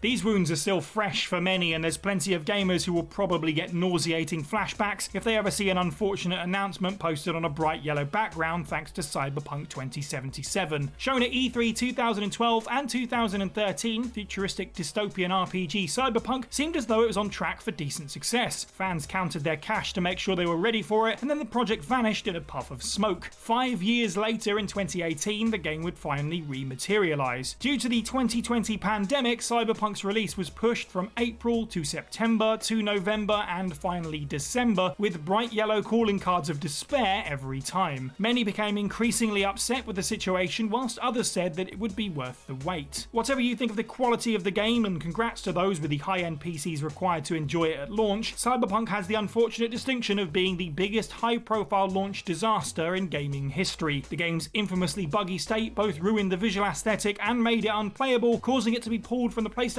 Store whilst Xbox owners were offered refunds. Since then, updates to the game have brought it closer and closer to what many wanted the finished product to be. But now and always, the legacy of Cyberpunk will be its terrible state at launch, despite its constant delays.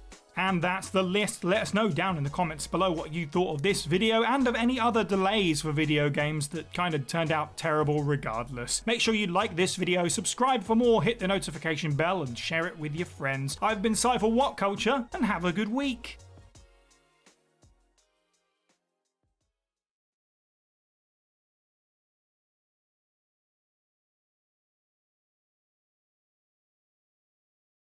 When it comes to video games, the worst thing you can do is release something that's forgettable. A good game, well, sure, that's the intent, but if it goes horribly wrong, sometimes you'll catch a saving grace and the attention of the masses by producing something that's so bad people want to play it regardless. Morbid curiosity is definitely a thing after all, and if your bad video game has a unique selling point, then bully for you, you may have just made history. Not as you intended, but it's notoriety all the same. Most of the titles on this list are never going to be anyone's favourite, but they're at least worth that look of morbid curiosity. I'm Cy for WhatCulture.com, and these are 10 terrible video games you should play anyway.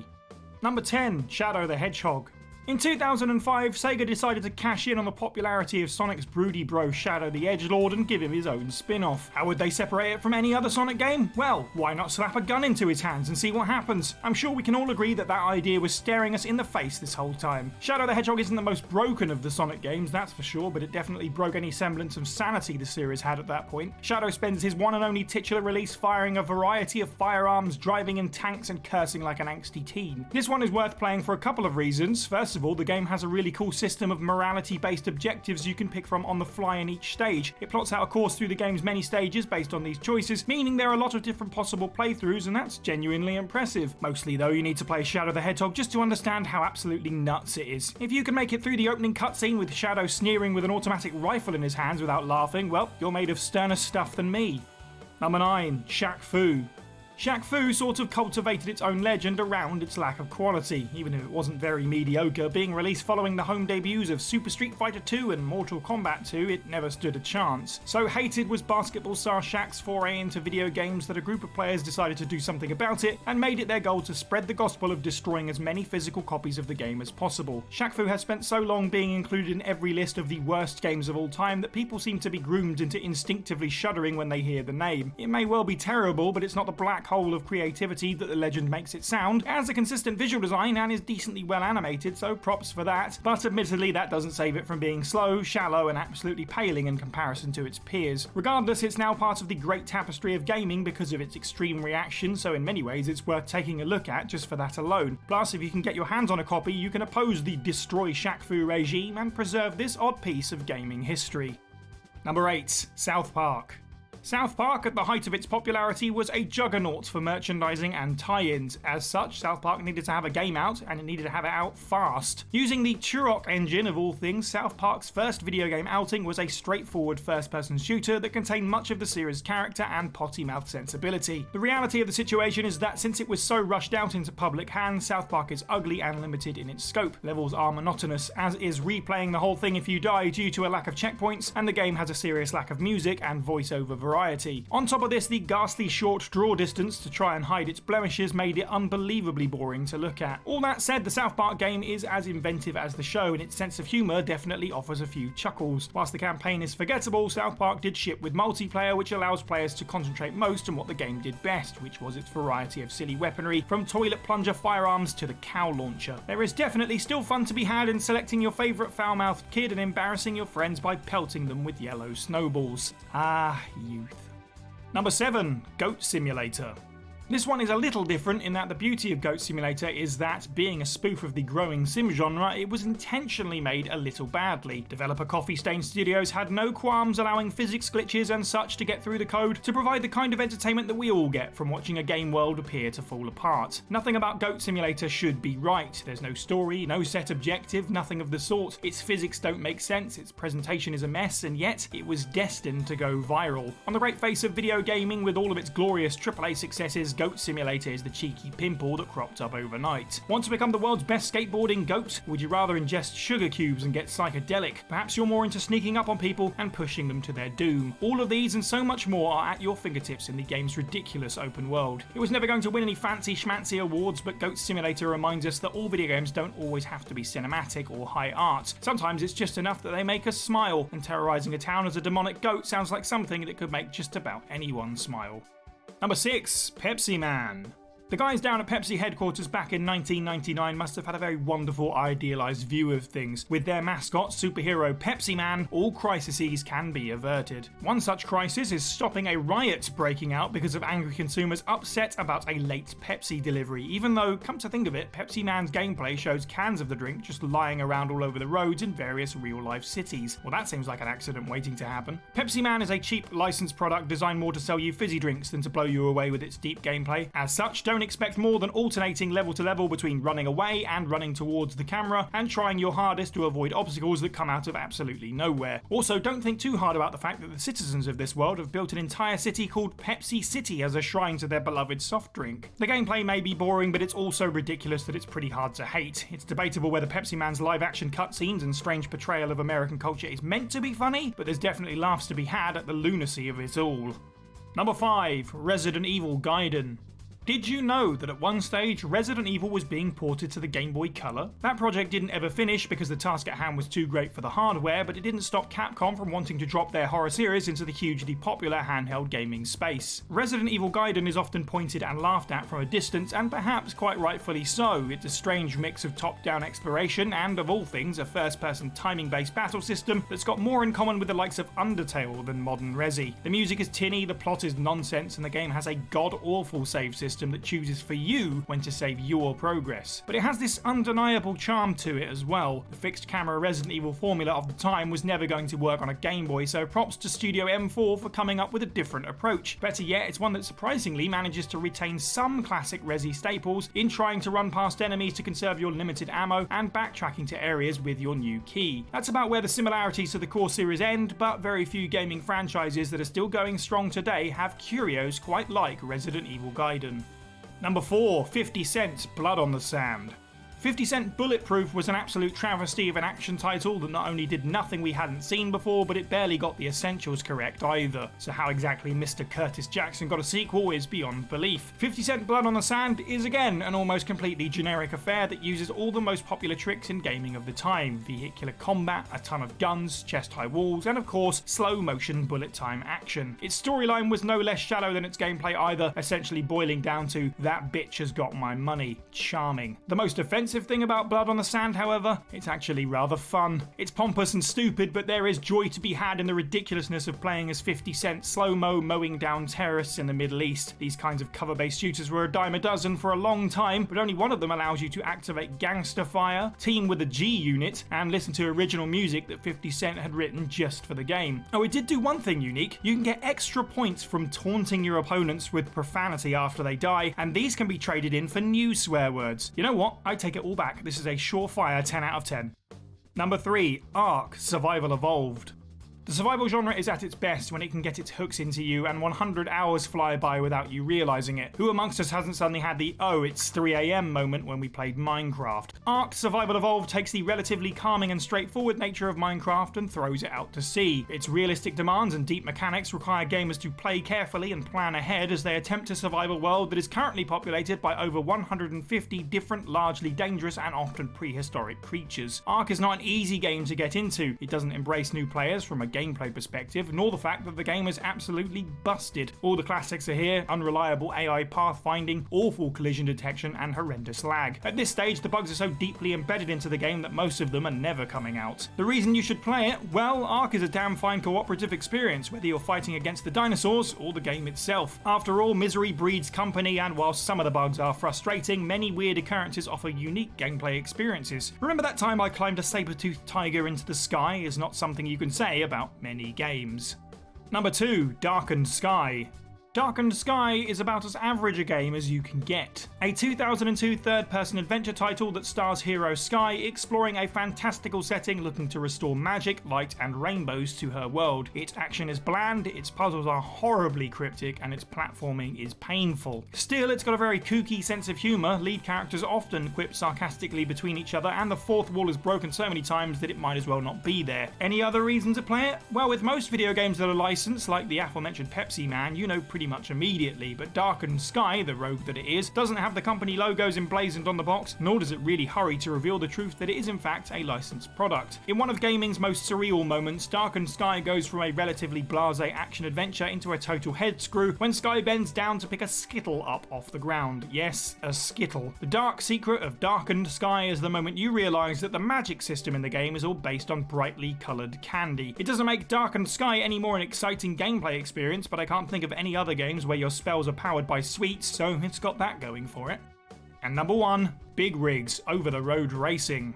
If you can think of it, you can probably do it in Big Rigs, as long as it contains driving through every obstacle in the game unharmed, accelerating up totally vertical cliff faces without slowing down, and even sinking into the ground. For whatever reason, GameMill appears to have decided that pre-alpha was good enough for this 2003 PC racing title and sent it out into the world to find its own way. What it found was anger, befuddlement, and the title of one of the worst games of all time. Still, many gamers were so stunned by the thing that they couldn't help but love it. Considering your one opponent doesn't leave the start line, it's hard to play Big Rigs as intended even when trying to ignore the glitches. Thus, the only fun to be had is driving through buildings, falling through bridges, and speeding over mountainsides. If there was ever a crown made for so bad it's good, then Big Rig deserves that, the throne, and the scepter. You can't help but feel sorry for the thing rushed out of the door before it was done. Scared, confused, and ugly. I almost feel bad for calling it terrible, as what we have barely constitutes a game. Whatever you call it, you absolutely need to experience Big Rigs over the road racing at least once. And that's the list. Let us know what you thought of this video down in the comments below, and any other video games that you can think of that count as terrible but are still worth playing for whatever reason. Make sure to like and share this video, subscribe to the channel for more, and hit the notification bell. I've been Cy from What Culture, and have a good week.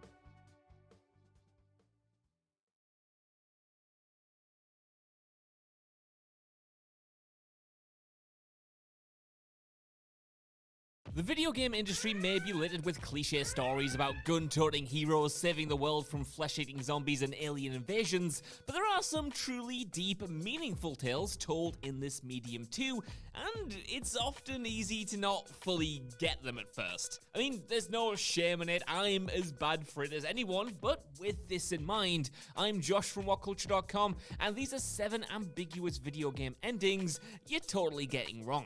Number 7, Alan Wake. At the very end of Alan Wake, we see Alan sacrifice himself in order to save his wife Alice, who's been trapped by the villainous Dark Presence. He dives into Cauldron Lake, where said ancient evil presence has been lurking, and Alice emerges safely while Alan starts typing in an underwater cabin, saying that the lake is actually an ocean. Those are the game's cryptic final lines, and a lot of people kinda come out with this title scratching their heads. I did for about 10 years. So, what does all of this mean? Well, the answer to this ending can actually be found in the game's DLC, but many never played this extra content and as such were left perplexed by the game's ending. In the downloadable episodes, we learn that Alan did actually defeat the Dark Presence, but his own mind had been fragmented in the process, leaving him trapped in a creation of his own imagination. The 2 DLC episodes show Alan fighting back against a dark version of himself, a nutter called Mr. Scratch, in order to try and return to reality. At the end of the second and final episode, Alan starts writing a new book, this time called Return, signifying his return back to the real world, where he will finally be reunited with Alice and his friends. So yeah, it's a little happier than we initially thought. Number 6, Inside. Inside's ending shows the boy, who the player has been controlling throughout the game, integrated into a giant blob-like creature, which then breaks out of a shadowy facility, killing some of its captors along the way, and finally escaping to freedom away from the dystopian city the rest of the game takes place in. While many assume that this is true freedom for the creature finally getting a taste of the outside world, the final shot on the beach can actually be glimpsed in the lab as you smash through it, implying that this freedom is actually just another cage, a scenario that the scientists had already planned for. It's just another testing ground. More so than this though, this is actually only the first ending, as there's a secret finale that adds even more context to this story. In this hidden scene, we see the boy unplug some kind of mind control device, and as he does so, he becomes uncontrollable by the player, symbolizing his escape from your control. This, by the way, is something that will pop up in a later entry as well. So many video game writers are obsessed with the idea of control, and I love it. Anyway, the theme of this entire game is control. We think we're playing as a boy with free will in a world where everyone else is brainwashed, but in reality, the blob was in control of the kid all along, and by extension, the blob was also controlling us. The game provides no real motive for the player, who simply runs along to see what happens, doing exactly what the blob and the game developers want. Number 5, The Last of Us. I know, I simply cannot believe either that I am once again dipping my head into the waters of Last of Us discourse, but hey, sometimes you just need to stare into the abyss. While the original game avoided most of the controversy aimed at its successor, it still had a few points of contention, especially in regards to Joel's final actions. Now, for the 5 of you who don't know, The Last of Us follows the exploits of grizzled survivor Joel and the teenage Ellie in a world where the majority of the population have been transformed into zombie-like creatures. Ellie, though, is immune to this virus, and so Joel ushers her across the country to deliver her to the Fireflies, a faction who claim to be able to make a cure. In the end, Joel is told that in order for the vaccine to be made, the surgery will kill Ellie. So he takes matters into his own hands, killing all of the Fireflies and whisking Ellie away while she was knocked out. The sticking point of this for some fans, though, is the idea of the vaccine itself. Namely, that the Fireflies wouldn't have been able to create one, and that Ellie's sacrifice would have been in vain anyway, so Joel did the right thing. The argument goes that the surgery was reckless, so hey, Joel didn't doom the world by saving his new daughter. And while these things can admittedly never be 100%, it is implied that the Fireflies had a 99.9% chance of crafting a cure thanks to Ellie. Not only does this thematically make the ending hit harder, as it makes Joel a far more interesting, compelling, and flawed character, but it also emphasizes the sheer scale of what he's willing to give up for Ellie. The choice just has more weight when he doesn't doubt for a second that a cure would be possible. The fact that the writers are said to have explained that the Fireflies would have definitely made a cure too pretty much puts this one to bed. Number 4, Returnal. Returnal, admittedly, is a difficult game to pass. On the surface, it's about Celine, an astronaut who has crash-landed on an alien planet and finds herself stuck in a time loop, each death at the hands of the planet's beasties, bringing her back to the moment of the crash. Throughout the game, you have to traverse this alien planet, plunge into its depths, and attempt to free yourself from this curse. It's not that simple a story, however, as there are hints along the way that everything might just be in Celine's head, maybe. She's haunted by a faceless astronaut while on the planet, has flashbacks or dreams about previous moments in her life, and finds her own car at the bottom of the planet's oceanic depths. All of this weirdness essentially hides the fact that Returnal is telling a much more personal and less literal story than first appears. Really, everything on this planet is a metaphor for the character's grief. After suffering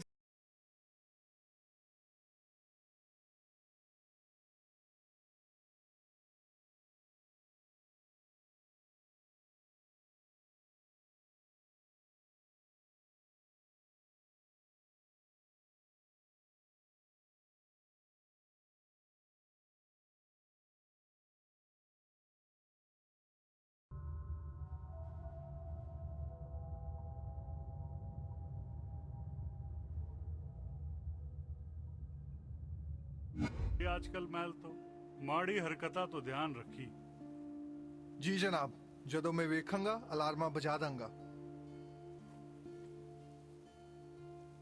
ਉਹ ਕੀ ਸੀ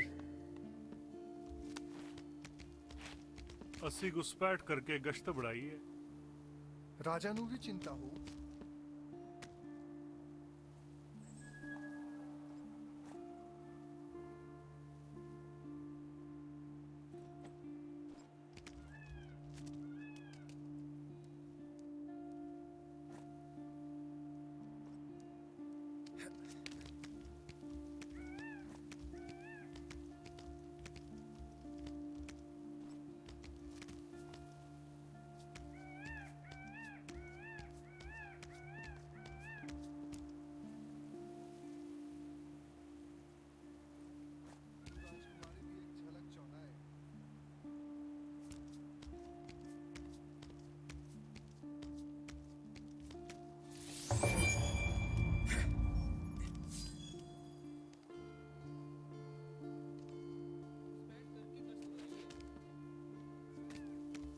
ਰਾਜਾ ਨੂੰ ਵੀ ਚਿੰਤਾ ਹੋਣੀ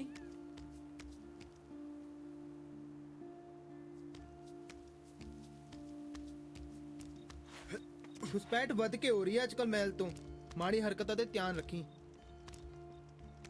ਜੀ ਜਨਾਬ ਜਦੋਂ ਮੈਂ ਦੇਖਾਂਗਾ ਅਲਾਰਮ ਬਜਾ ਦਾਂਗਾ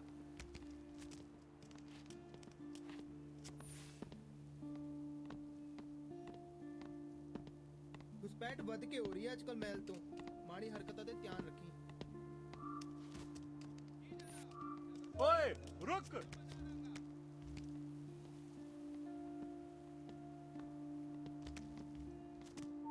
ਪਹਿਚਾਨ ਦਾ ਉੱਥੇ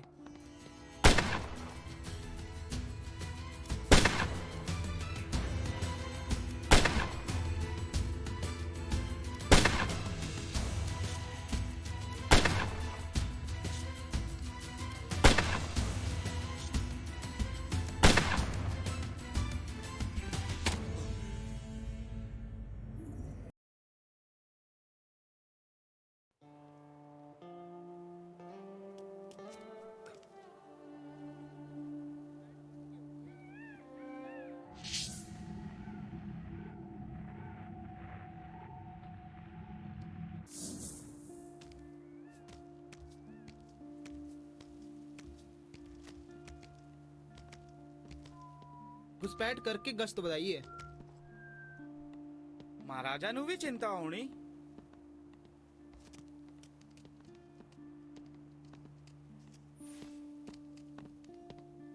ਸੁਣਿਆ ਤੂੰ ਰਾਜਕੁਮਾਰੀ ਇੱਥੇ ਹੈਗੀ ਉਹ ਅੱਜਕੱਲ ਇੱਥੇ ਕੁਝ ਵਾਧਾ ਆ ਰਹੀ ਹੈ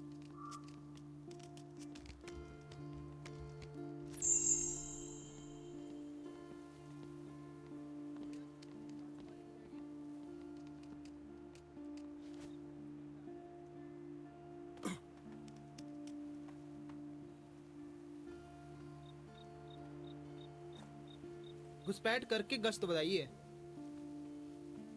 ਮਹਾਰਾਜਾ ਨੂੰ ਵੀ ਚਿੰਤਾ ਹੋਣੀ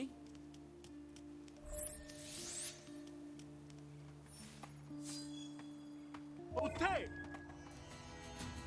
ਪਤਾ ਅਲਾਰਮਾਂ ਬਜਾਈ ਓਏ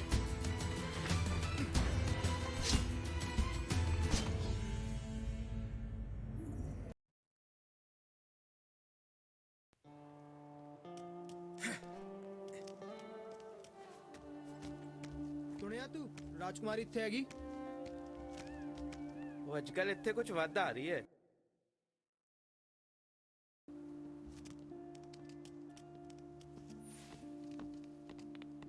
घुसपैठ करके गश्त बताइए ਮਹਾਰਾਜਾ ਨੂੰ ਵੀ ਚਿੰਤਾ ਹੋਣੀ ਓਏ ਰੁਕ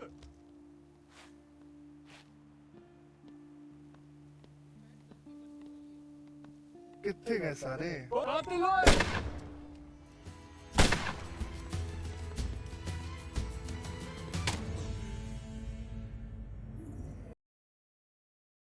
Damn it.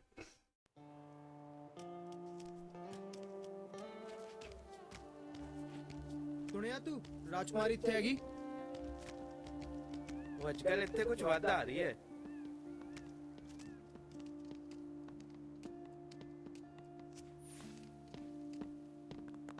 ਸੁਣਿਆ ਤੂੰ ਰਾਜਕੁਮਾਰੀ ਇੱਥੇ ਹੈਗੀ ਉਹ ਅੱਜਕੱਲ ਇੱਥੇ ਕੁਝ ਵੱਧ ਆ ਰਹੀ ਹੈ ਕੌਣ ਹੈਗਾ ਉੱਥੇ Oh, get fucked.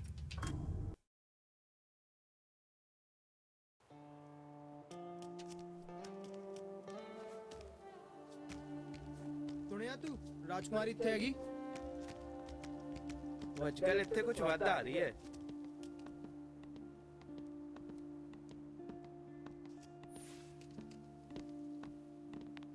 घुसपैठ करके गश्त बताइए ਮਹਾਰਾਜਾ ਨੂੰ ਵੀ ਚਿੰਤਾ ਹੋਣੀ कौन हैगा उत्थे You got to be kidding.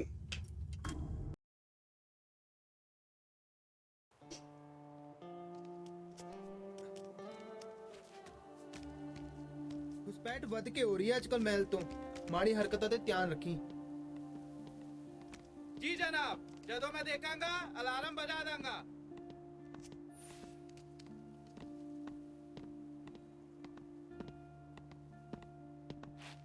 घुसपैठ ਵੱਧ ਕੇ ਹੋ ਰਹੀ ਹੈ ਅੱਜਕੱਲ ਮਹਿਲ ਤੋਂ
ਸੁਣਿਆ ਤੂੰ ਰਾਜਕੁਮਾਰੀ ਇੱਥੇ ਹੈਗੀ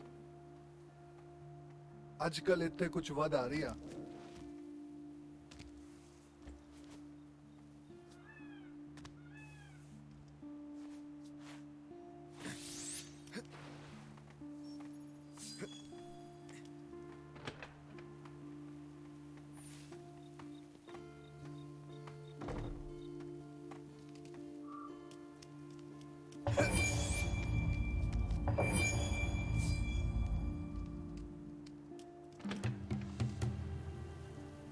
These palace guards are innocents. Perhaps a quiet, non-lethal takedown would make my life easier.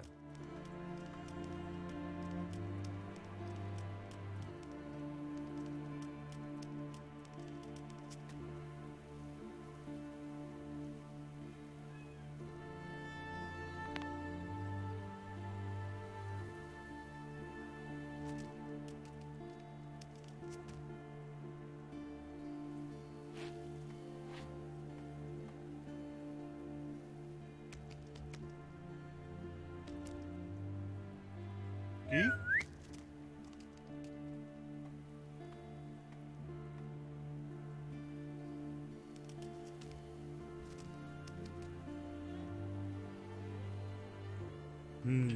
नहीं हैगा कुछ.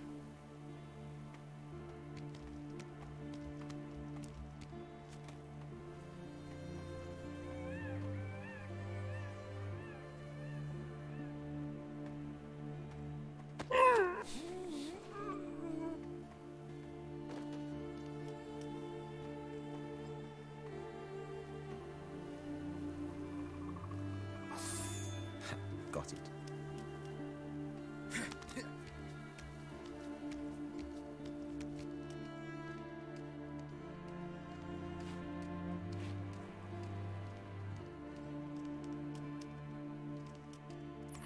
Got it.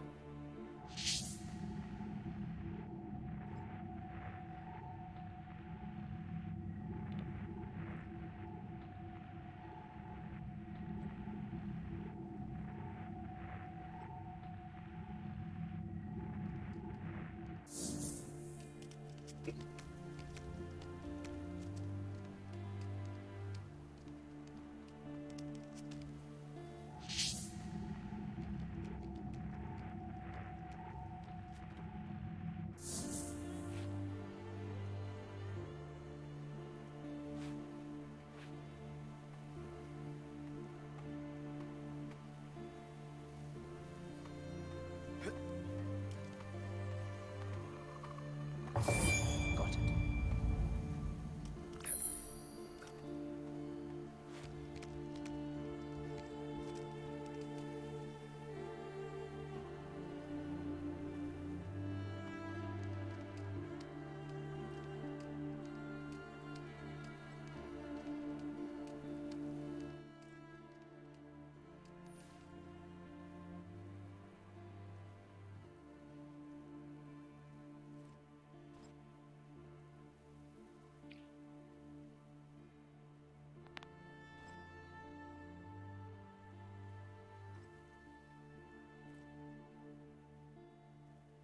Okay ji.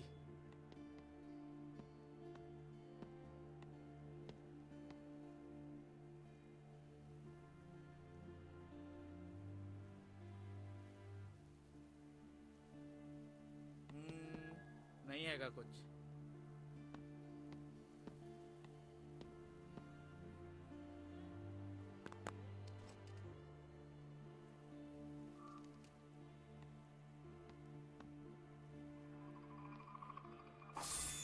Yes, got it.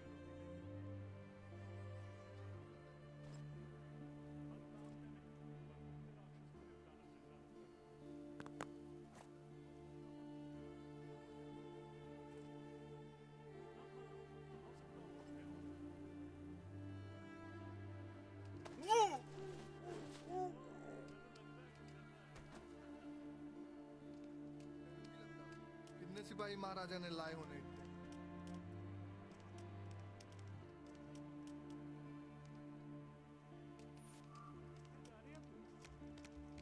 कुछ नहीं, मैं कैसी ये जानना चाहना मैं. ਤੈਨੂੰ ਲੱਗਦਾ ਉਹ ਇੱਥੇ ਕੁਝ ਛੁਪਾ ਰਿਹਾ? ਹੋ ਸਕਦਾ ਜਾਂ ਉਹ ਕਿਸੇ ਨੂੰ ਦੂਰ ਰੱਖਣਾ ਚਾਹੁੰਦਾ ਹੋਵੇ. ਤੈਨੂੰ ਲੱਗਦਾ ਸਾਰੇ ਘੁਸਪੈਠ ਇਹੀ ਕਰਕੇ ਹੋਏ ਨੇ? ਹੋ ਸਕਦਾ ਜਾਂ ਉਹ ਕਿਸੇ ਨੂੰ ਦੂਰ ਰੱਖਣਾ ਚਾਹੁੰਦਾ ਹੋਵੇ. ਹੋ ਸਕਦਾ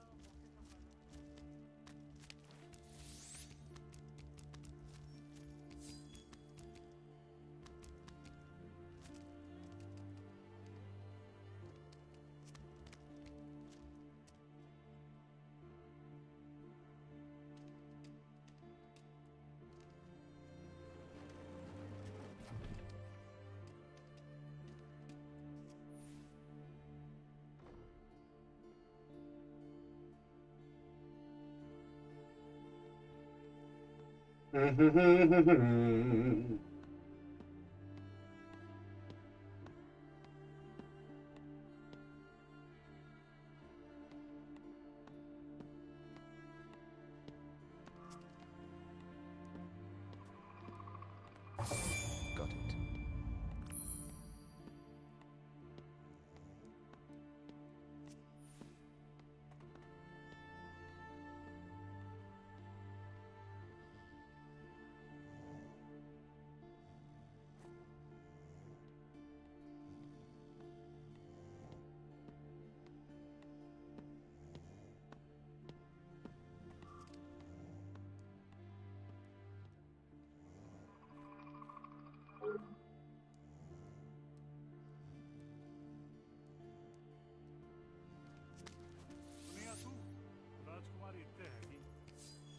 ਅੱਜਕੱਲ ਇੱਥੇ ਕੁਝ ਵਧ ਆ ਰਹੀ ਆ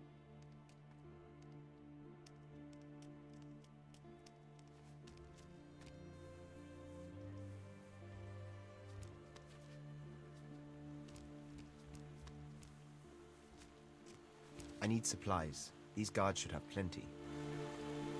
घुसपैठ वध के हो रही आजकल महल तो माड़ी हरकता तो ध्यान रखी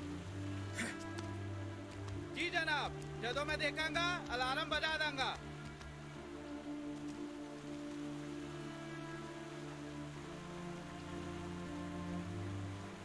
अस्सी घुसपैठ करके गश्त बढ़ाई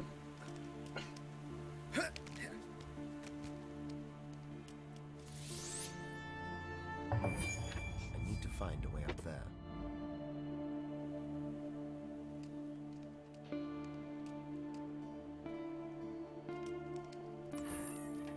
Got it.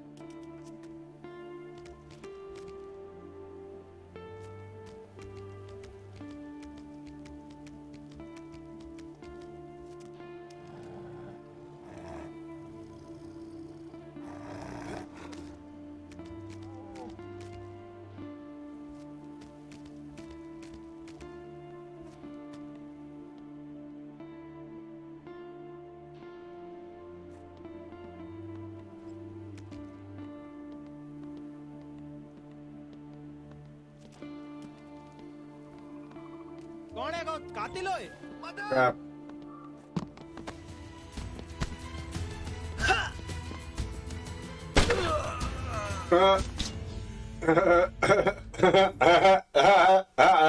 That was hilarious. Got it.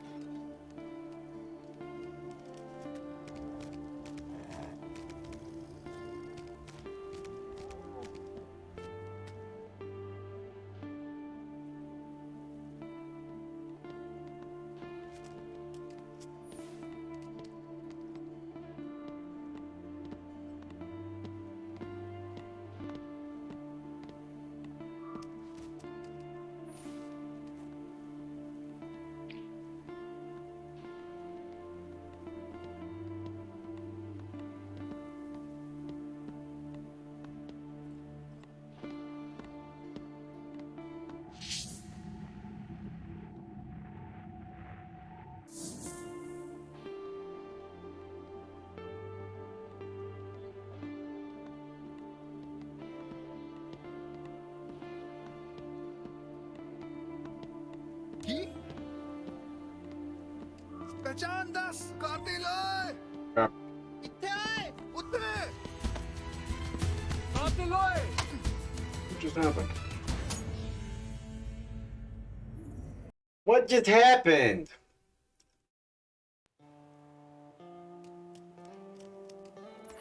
Got it.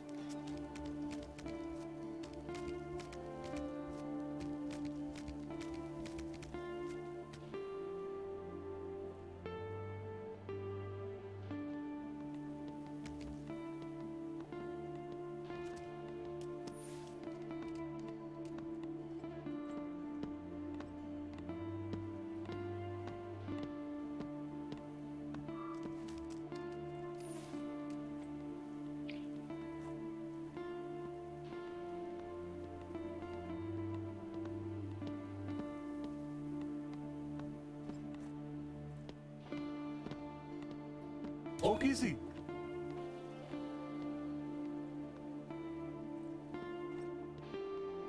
पहचान दस पढ़ो Shit. तू उत्ते इत्ते हो उत्ते कातिल होए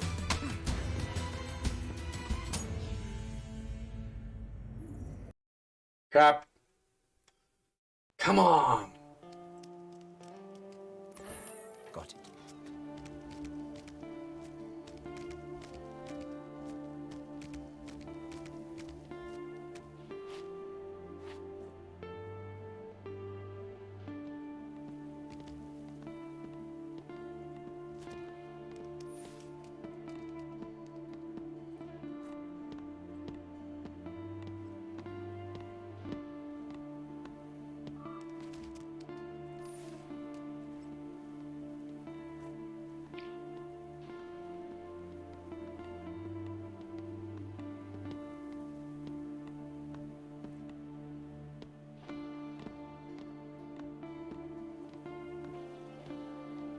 खोखी सी।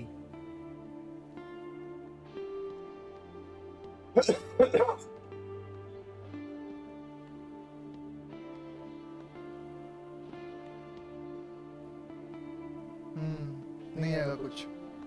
Yeah, it didn't work so well.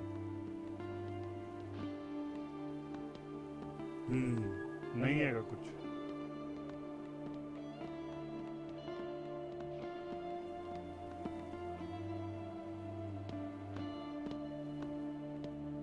And now they're... Damn it. I really stuffed that up.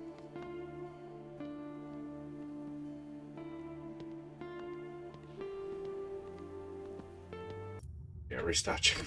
I stuffed that up.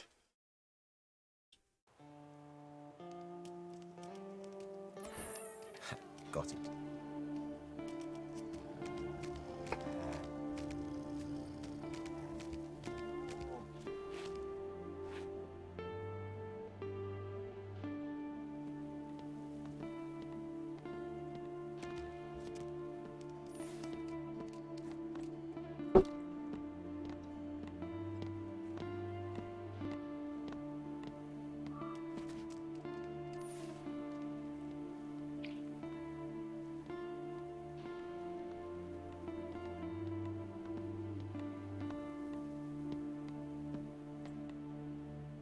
He?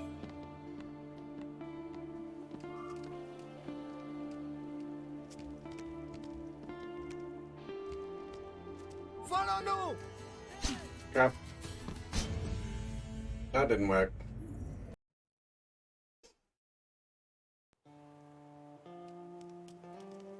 That did not work.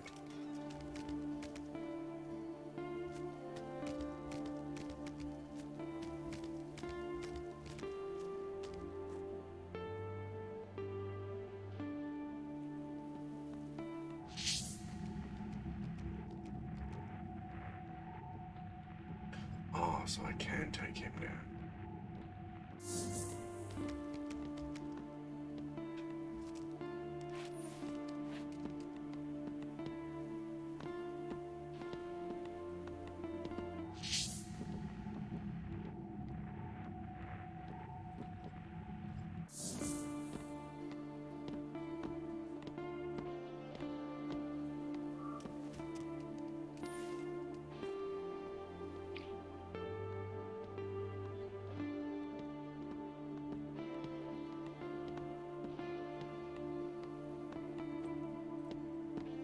हाँ?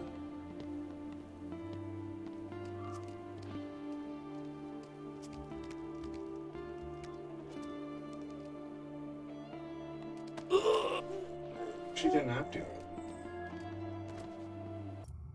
She didn't actually have to, just...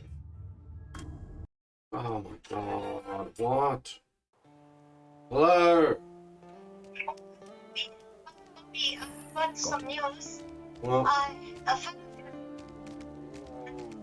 He said, I could have got a car up in this area, Motors things. I'm willing to buy it for you for $100.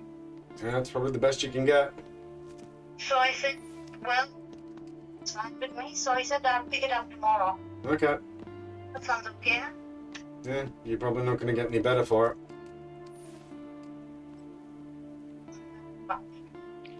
Hey, has he got your account details? Yeah, although it should give you even your account thing, it's $100, you can have it. Mm-hmm. What's your account details? You know my account details. You know my account No, details.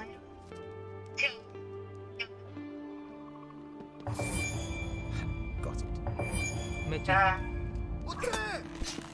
It's the, what's that number? What's that funny old number? BSP number. Yeah. What's BSP number? Just, it'll tell you in your bank first thing. Or just do it to your account and transfer it, whatever works. It's in your bank first app. It'll say the numbers. Okay, but what is your actual number? Oi! Look! If you go to my... What's your account number? If you go to my account in your Bank First app, it'll tell you the numbers.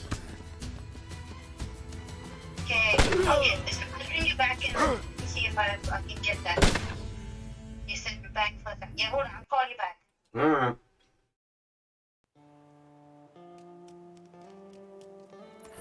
Got it.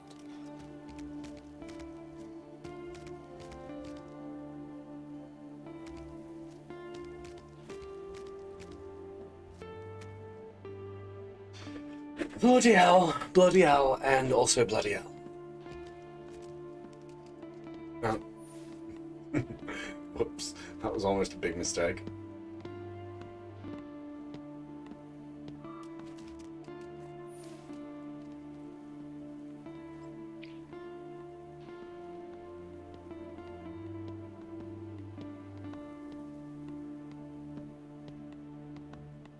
Huh?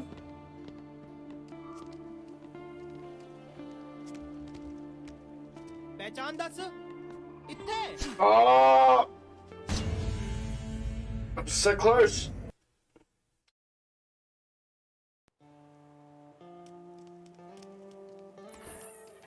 Got it.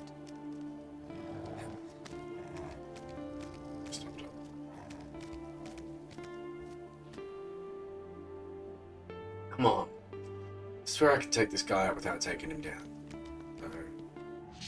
I'm pretty sure I don't have to. Let's just take it down. Let's just make it easy on myself.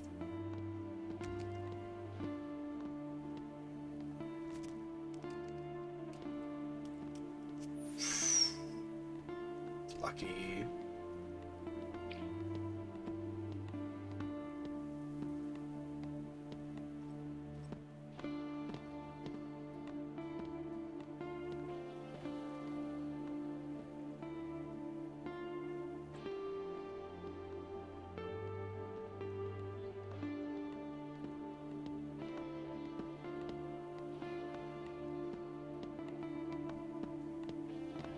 ओकी सी पहचान 10 Oh, get. What? Got it.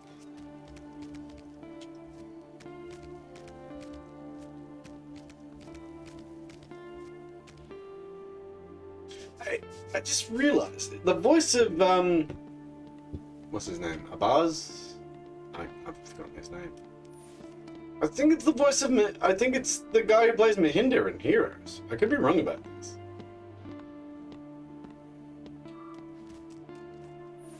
I think it might be.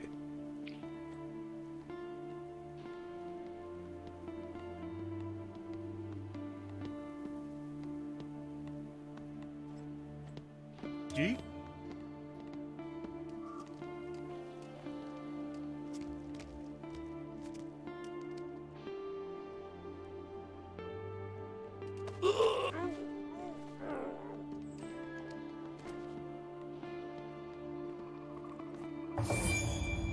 Got it.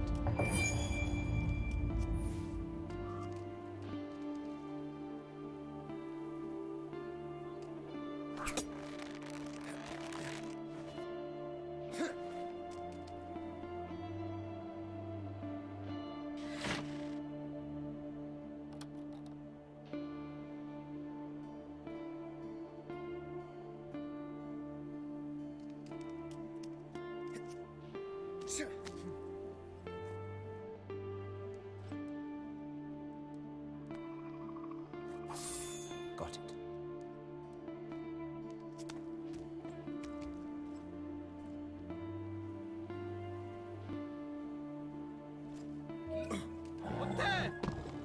Like,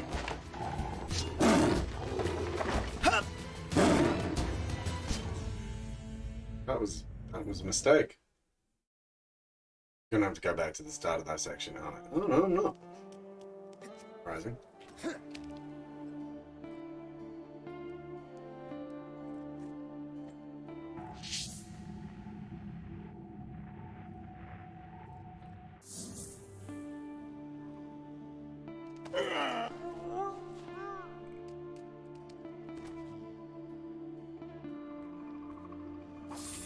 Got it.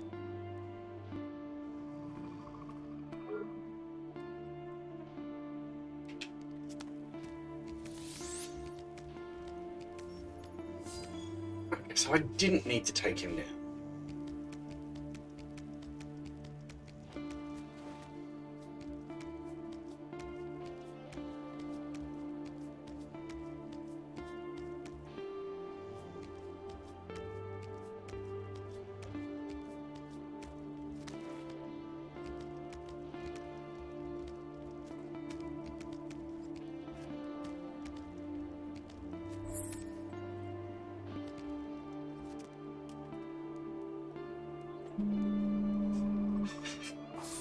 Got it.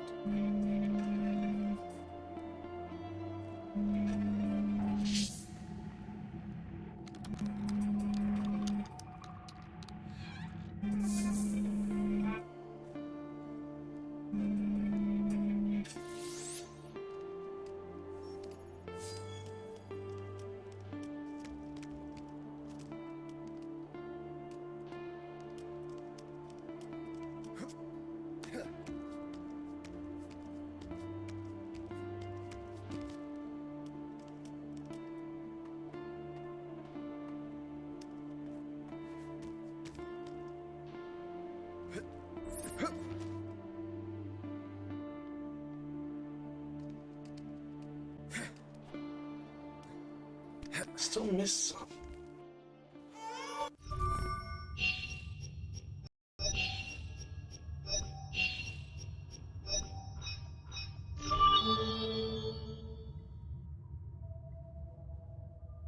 Okay, so that's... I missed one animation. One. Where the fuck was it?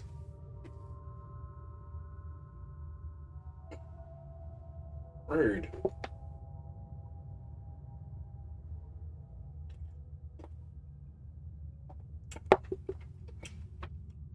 Well, two guys I didn't need to take down but still did. So I guess that's what made the difference.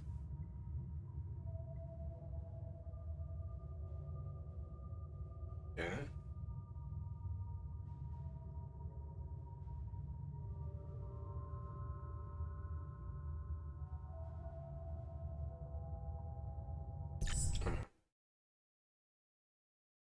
We'll go to the next memory.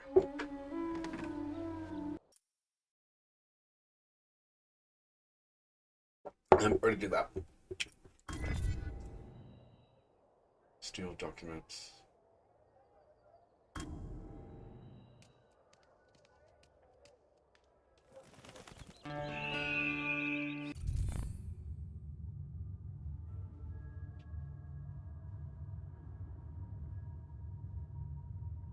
Oh, hold the fuck up.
Lots of guards around.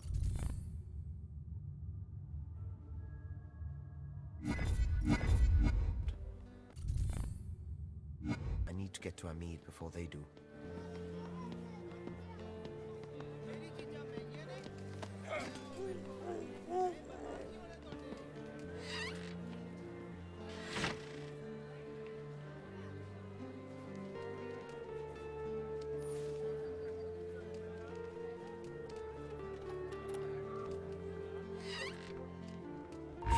Alarm!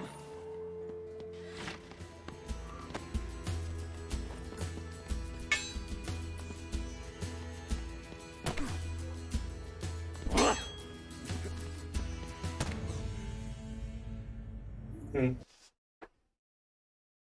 Okay.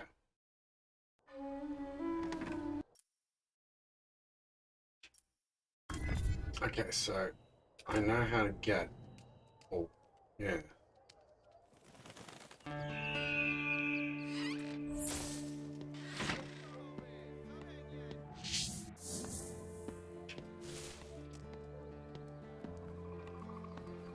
ਸਾਰੀਆਂ ਚੀਜ਼ਾਂ ਜੋ ਵੀ ਤੈਨੂੰ ਚਾਹੀਦੀਆਂ ਨੇ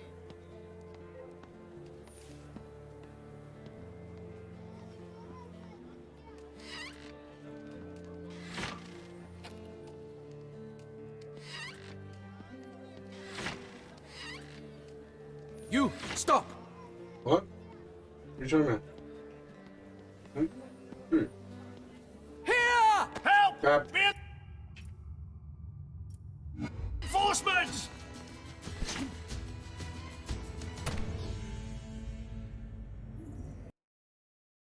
Whoopsie.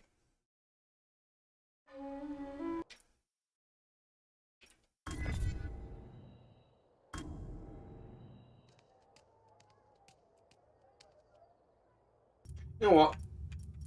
We're gonna do that first stage. Now that we know we can find them on the map.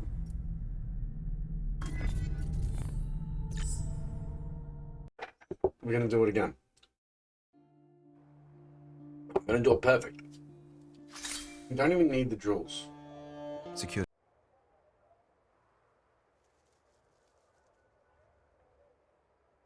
Do we?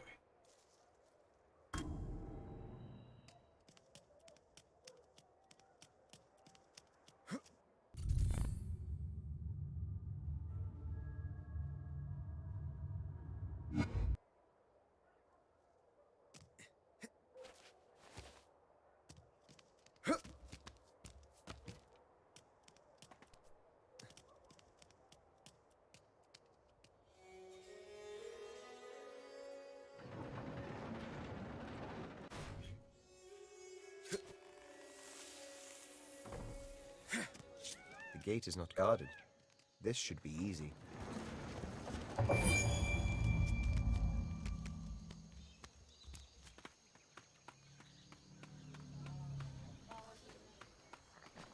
ਸੋਹਣੀ ਕੁੜੀਆਂ ਦਾ ਚਾਹ ਫਸਾਨਗੀ ਤੈਨੂੰ ਇੱਕ ਦਿਨ ਤੈਨੂੰ ਚੇਤਾ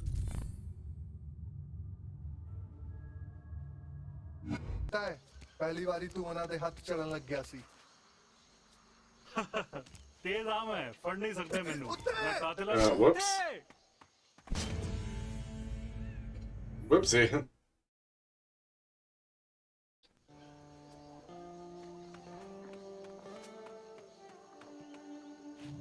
ਢਿੱਡ ਚਲਾਉਂਦਾ ਤੈਨੂੰ हर काम ते नहीं पर भुख दे राक्षस ਨੂੰ ਨਿਪਟਾਣਾ ਚੰਗਾ ਲੱਗਦਾ ਗਸਤ ਬਦਲਣ ਦਾ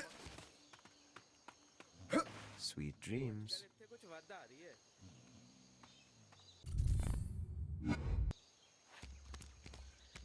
ਘੁਸਪੈਠ ਵੱਧ ਕੇ ਹੋ ਰਹੀ ਹੈ ਅੱਜਕੱਲ ਮਹਿਲ ਤੋਂ ਮਾੜੀ ਹਰਕਤਾਂ ਤੇ ਧਿਆਨ ਰੱਖੀ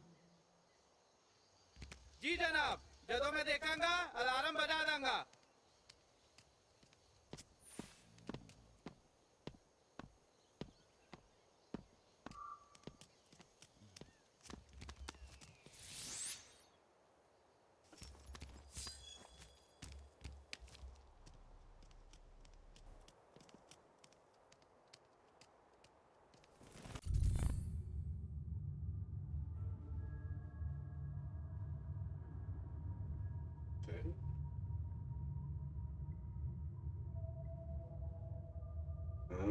I see, I see, I see. Dun, dun.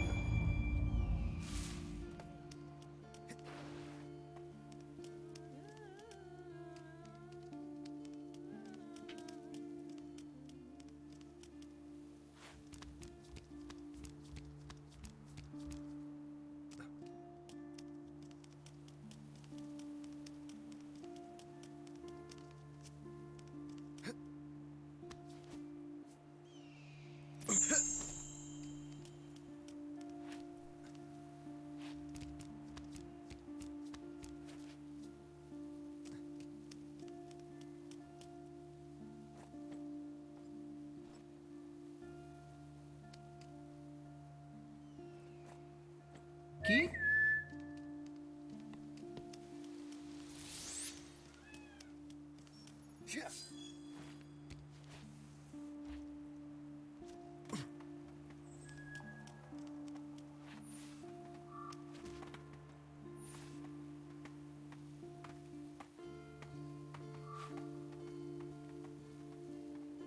ਅਸੀਂ ਘੁਸਪੈਠ ਕਰਕੇ ਗਸ਼ਤ बढ़ाई है।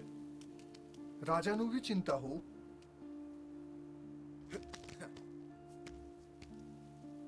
ਤੈਨੂੰ ਕੀ ਲੱਗਦਾ ਕਿੰਨੇ ਸਿਪਾਹੀ ਮਹਾਰਾਜਾ ਨੇ ਲਾਏ ਹੋਣੇ ਇੱਥੇ? पता नहीं भी तो वध होनी। ਤੈਨੂੰ ਨਹੀਂ ਲੱਗਦਾ ਇਹ ਕੁਝ ਵੱਧ ਹੋ ਰਿਹਾ?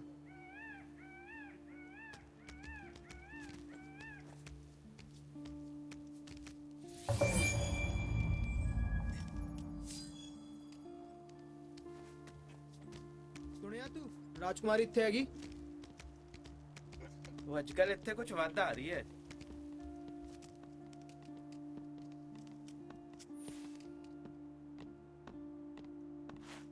ਘੁਸਪੈਠ ਵੱਧ ਕੇ ਹੋ ਰਹੀ ਹੈ ਅੱਜਕੱਲ ਮਹਿਲ ਤੋਂ। ਮਾੜੀ ਹਰਕਤਾਂ ਤੇ ਧਿਆਨ ਰੱਖੀ।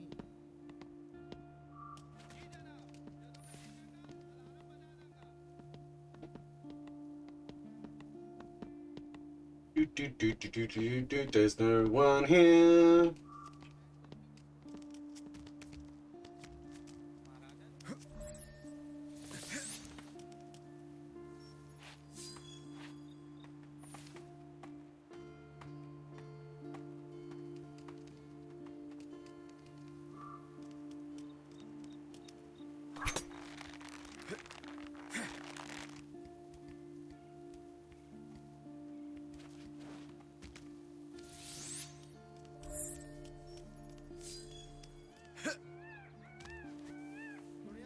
ਰਾਜਕੁਮਾਰੀ ਇੱਥੇ ਹੈਗੀ?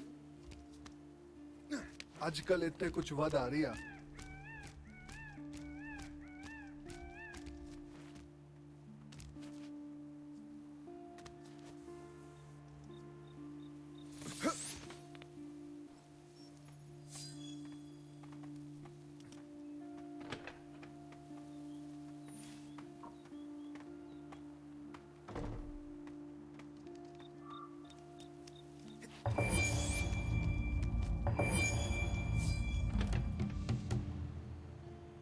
These palace guards are innocents.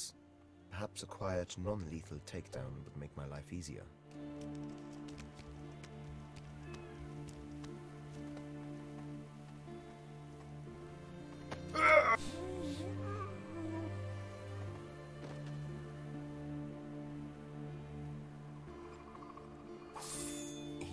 Got it.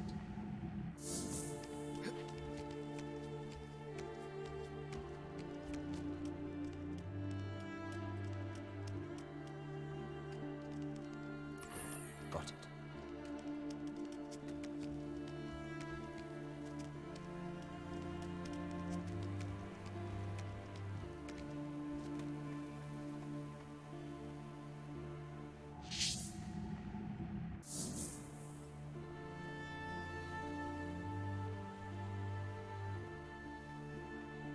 Children.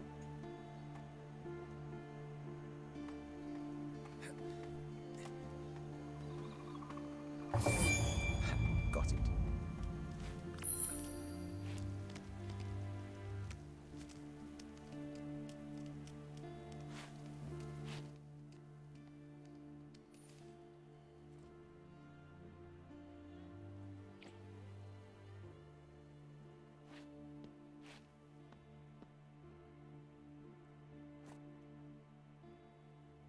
ਉਹ ਕੀ ਸੀ?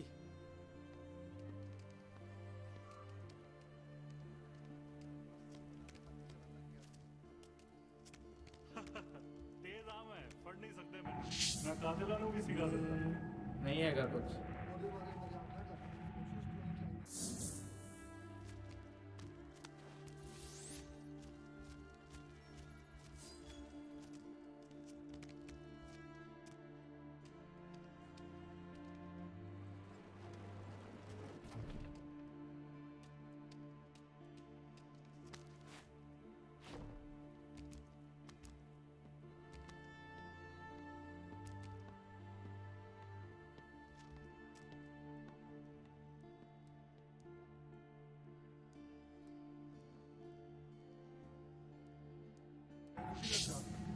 कई महाराजा ने लाए उन्हें पता नहीं की तो वध होनी ਤੈਨੂੰ ਨਹੀਂ ਲੱਗਾ ਇਹ ਕੁਝ ਵੱਧ ਹੋ ਰਿਹਾ कितने जा रही है तू ਕੁਝ ਨਹੀਂ ਮੈਂ ਕਿਸ ਦੀ ਰੱਖਿਆ ਕਰ ਰਿਹਾ ਤੇ ਕਿਸ ਦੇ ਕਰਕੇ ਕਰ ਰਿਹਾ ਇਹ ਜਾਣਨਾ ਚਾਹੁੰਦਾ ਮੈਂ ਤੈਨੂੰ ਲੱਗਦਾ ਉਹ ਇੱਥੇ ਕੁਝ ਛੁਪਾ ਰਿਹਾ ਹੋ ਸਕਦਾ ਜਾਂ ਉਹ ਕਿਸੇ ਨੂੰ ਦੂਰ ਰੱਖਣਾ ਚਾਹੁੰਦਾ ਹੋਵੇ Got it. ਤੈਨੂੰ ਲੱਗਦਾ ਸਾਰੇ ਕੁਝ ਤਾਂ ਇਹੀ ਕਰਕੇ ਹੋਇਆ ਹੋ ਸਕਦਾ ਜਾਂ ਉਹ ਕਿਸੇ ਨੂੰ ਦੂਰ ਰੱਖਣਾ ਚਾਹੁੰਦਾ ਹੋਵੇ ਹੋ ਸਕਦਾ ਮੌਕੇ ਤਾਂ ਪੈਦਾ ਹੋ ਪਰੇਸ਼ਾਨ ਰਾਜਕੁਮਾਰੀ ਇੱਥੇ ਹੈਗੀ I need supplies. These guards should have plenty.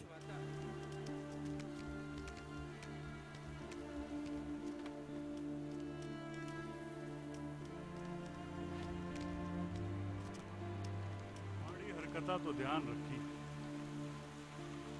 जी जनाब जदों मैं देखांगा अलार्म बजा दूंगा Got it.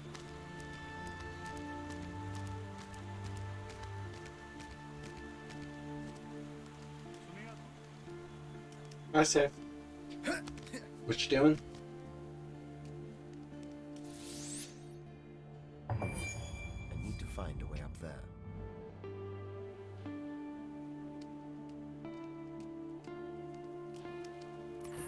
Yes, got it.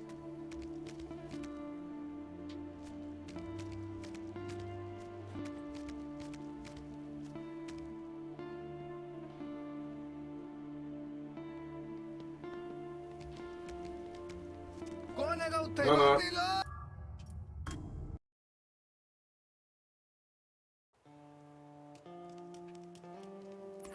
Got it.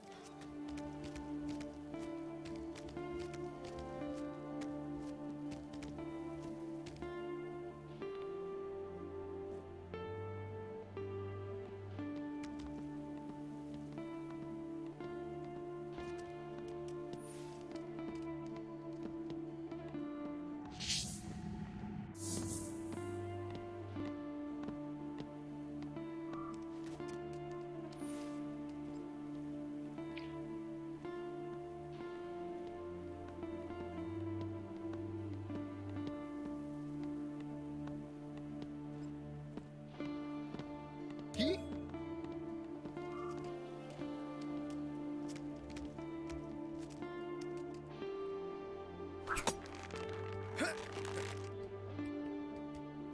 ਕੌਣ ਹੈਗਾ ਉੱਥੇ ਕਾਤਿਲ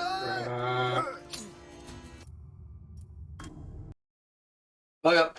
Should have gone the other way. Got it.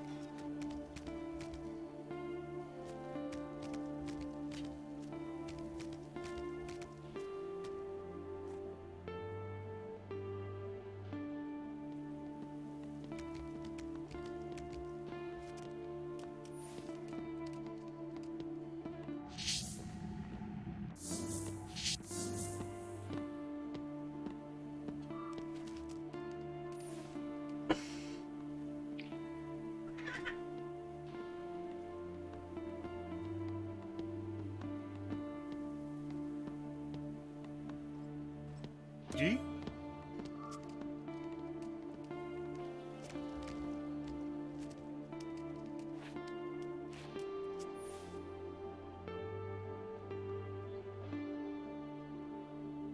मैं चीज़ा तो नहीं सुनने लग पिया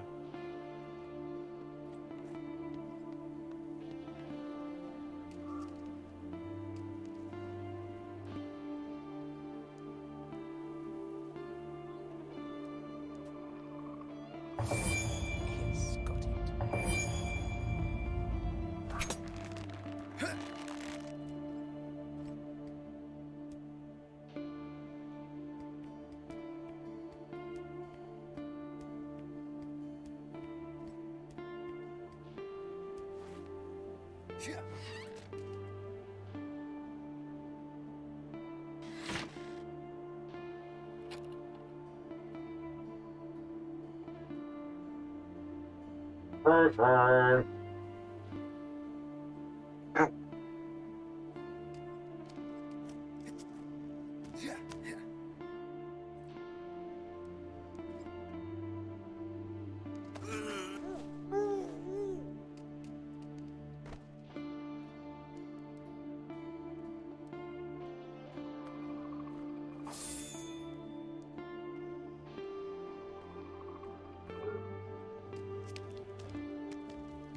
Got it.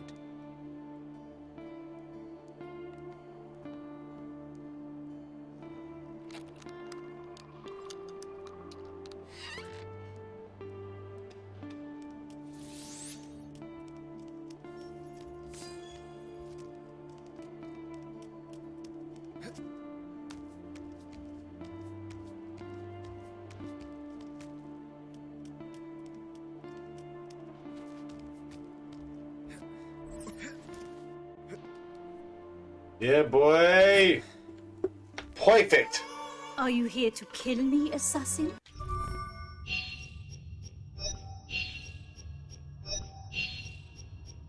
Come on, give me that perfect score, baby. Yeah, baby. That's what I like to see.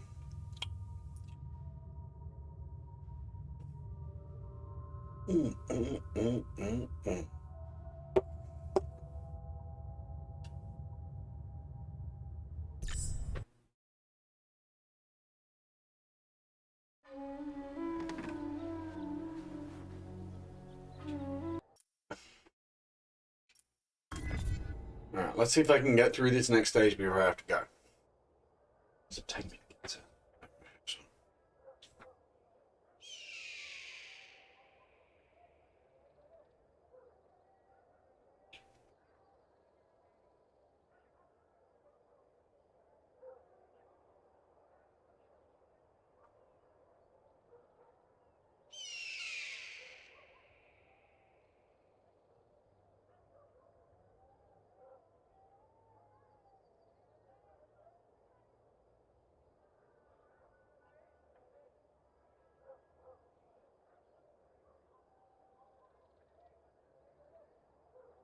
$21 minutes. Cool.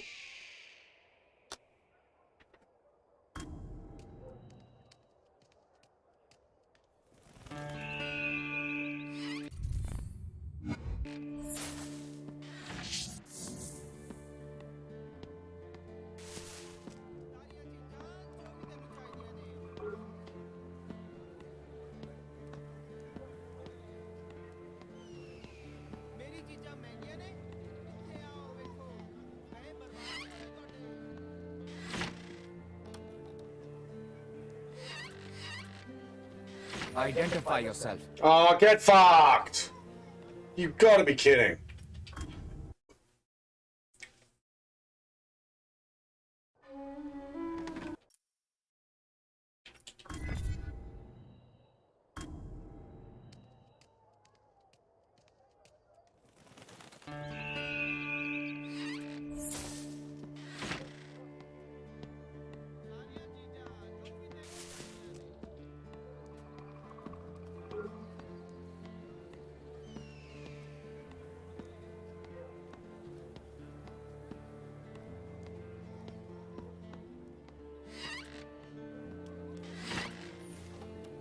Lots of guards around. I need to get to Hamid before they do.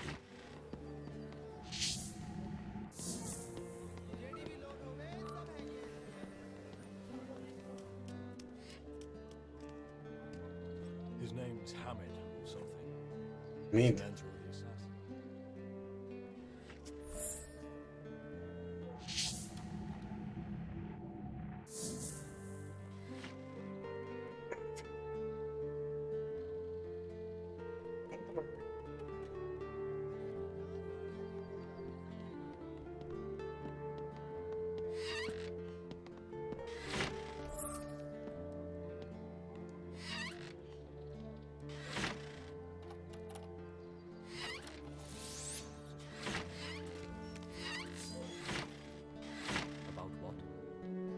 Something bothering you? No. It just seems like there's something important going on. The last thing we need is to become violently ready.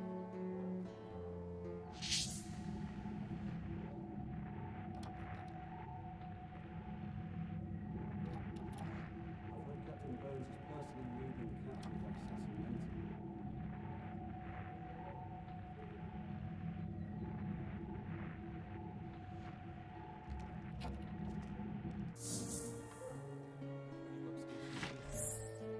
Jaipur. It was a lot easier work than this place. It's too hot for anyone to cause too much trouble. Sounds great. I've been all over myself. See much battle? Fair amount. I began to think that's all there was for a time. Not much happening at the moment. Good. A few moments of calm is just what I need right now. Give me time to think. About what?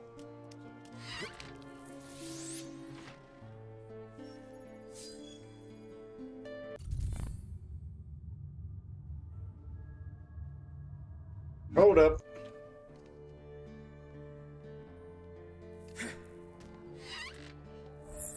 Haven't you been paying attention to the orders we've been getting down from the Major? No one must enter here. Make sure that is secure. Do not let anyone touch them.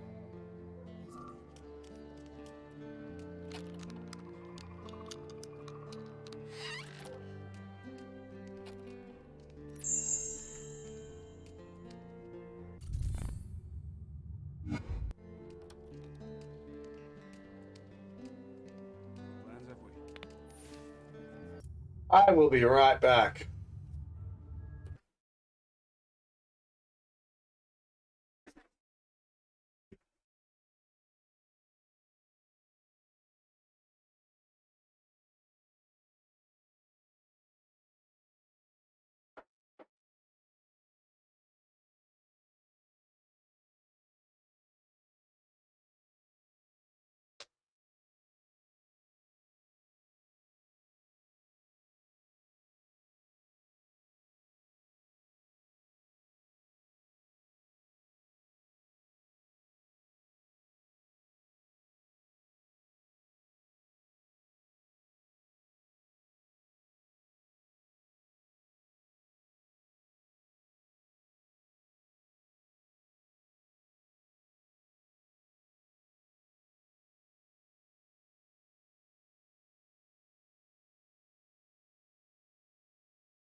My son, I don't really know what I'm supposed to say up here.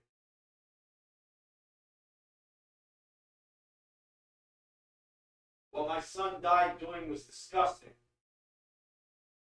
My son has brought shame. My son has brought shame on our town. My son has brought shame on our town. What Kurt did was disgusting. And I'm ashamed. What Kurt did was disgusting. And I'm ashamed.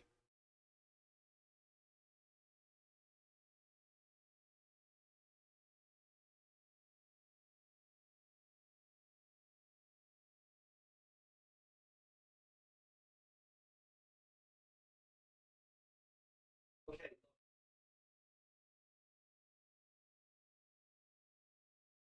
You kids need to sort yourselves out. You kids need to sort yourselves out. Okay, you kids, you need to sort yourselves out. Okay. What my son did was disgusting.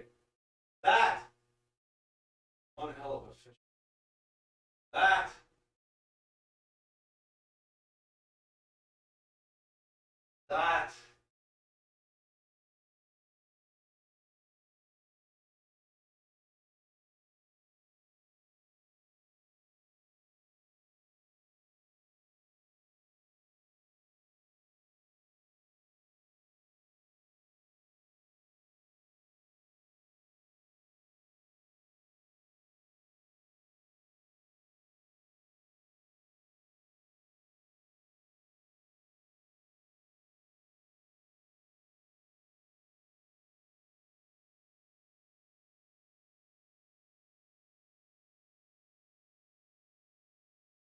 know what I'm supposed to say up here. I don't really know what I'm supposed to say up here. I'm ashamed. My son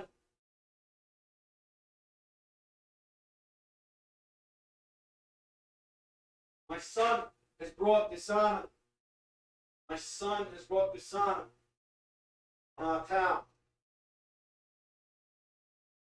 What Kurt did was disgusting.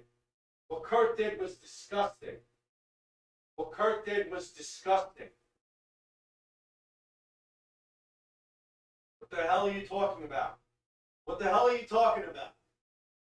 What my son did was disgusting.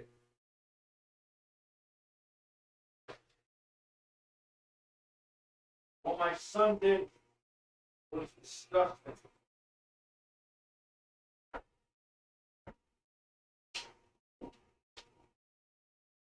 I don't really know what I'm supposed to say up here. I don't know if you could hear me from the other room.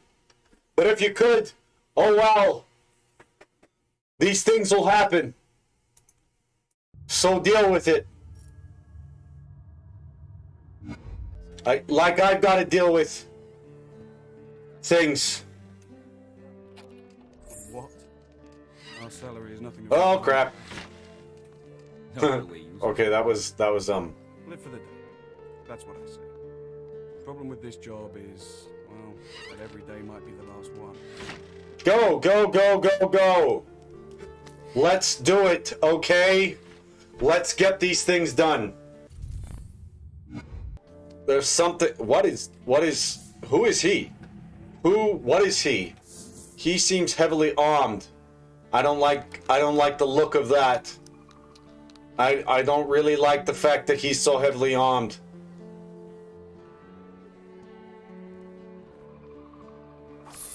Got it. Document collected. And now what? What's that? Who's there? No, there's no one there. There's no one there. What are you talking about? There's no one. Crap.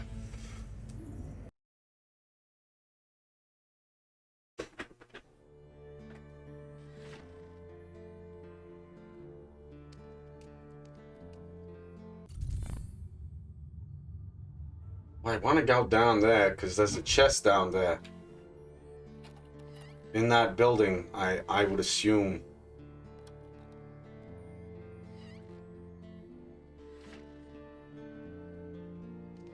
There's also this guy.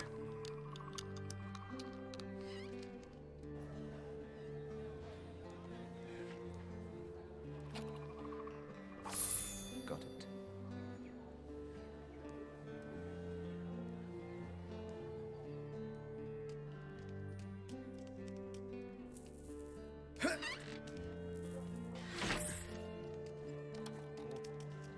Figured I could.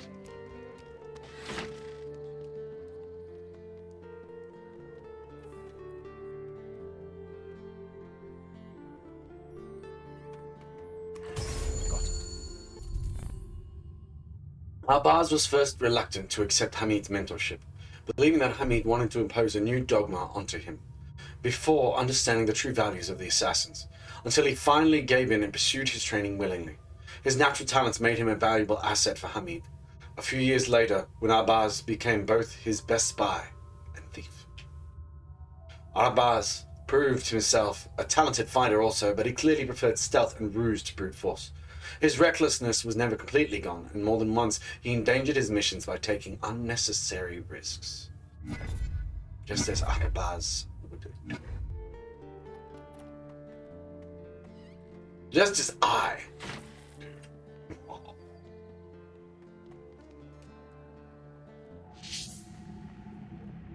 They've got nothing.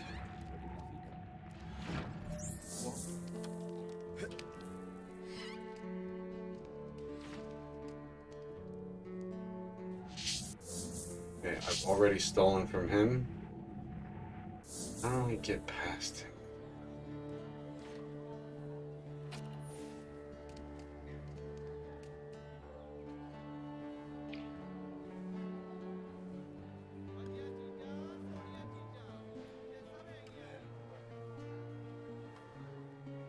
What was that?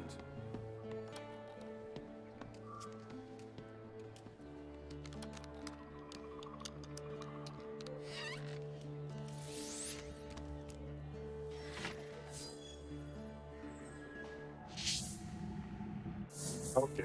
You! No, no, Get you in! see nothing, crap.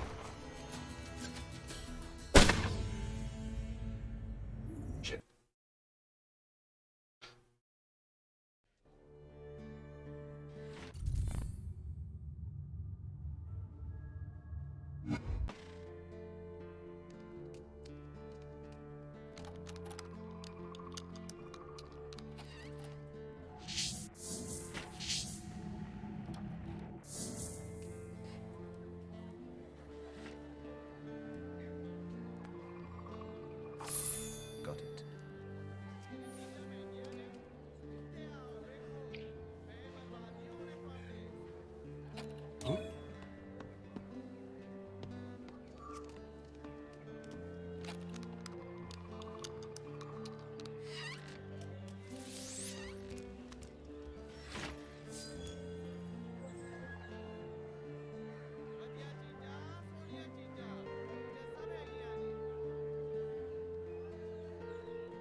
one must enter here.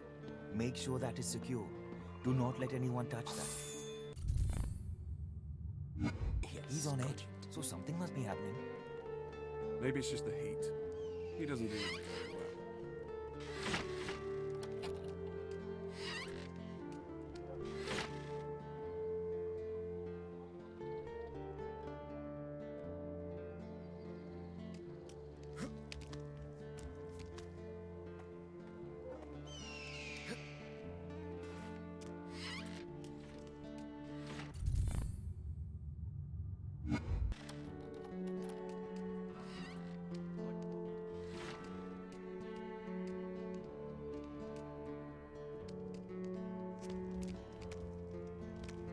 No direct line.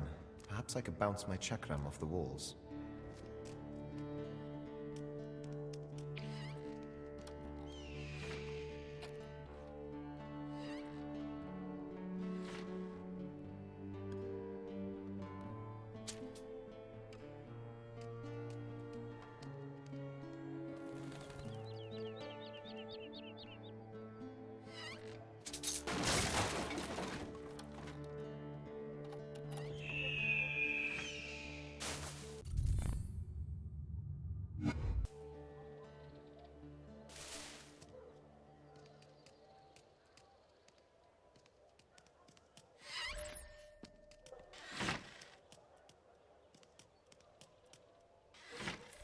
Sounds great.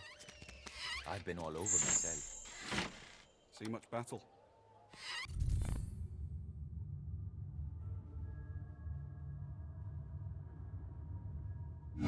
Fair amount. Began to think that's all there was for a time.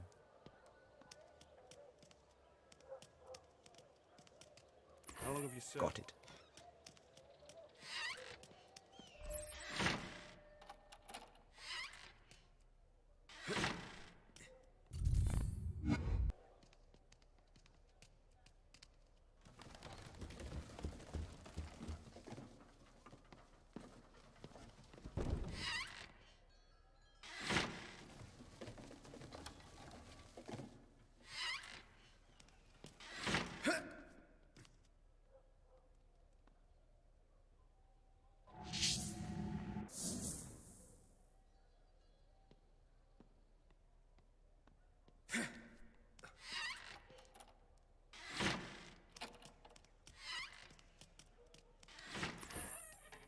Got it.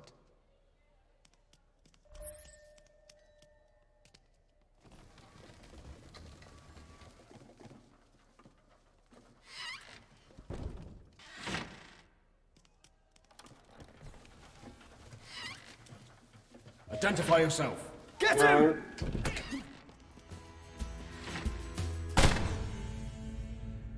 Okay. What if I don't want to identify myself? Shit.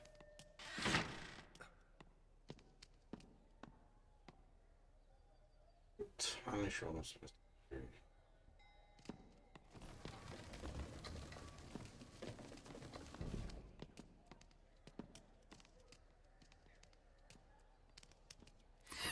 Got it.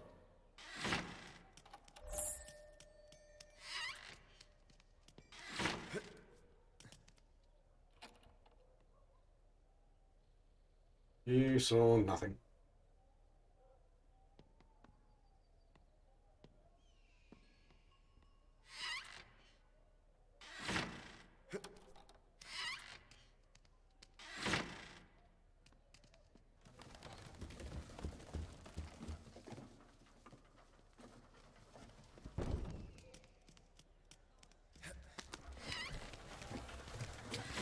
Who's there?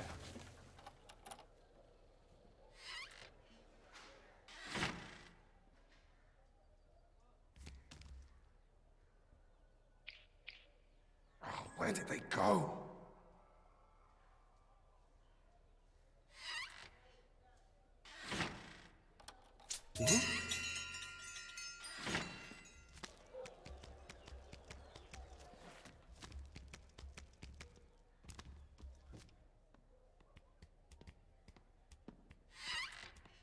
Must have been the wind.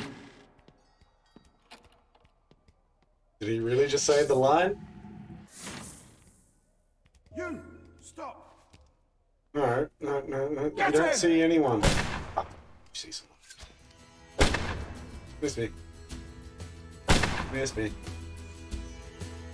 Miss me. Miss me.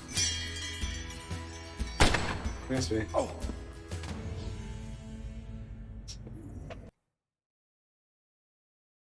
I can't believe he said the line.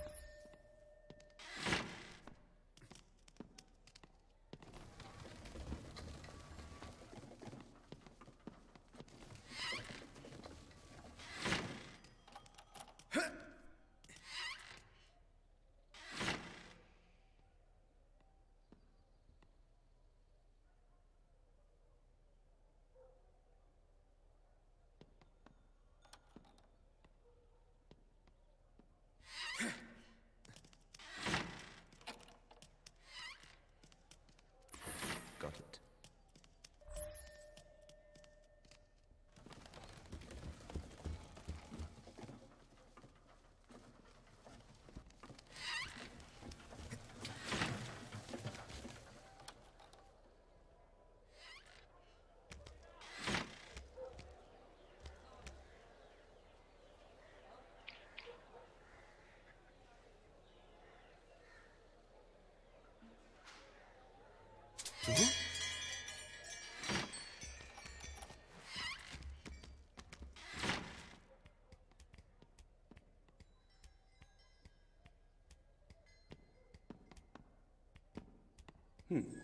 Nothing.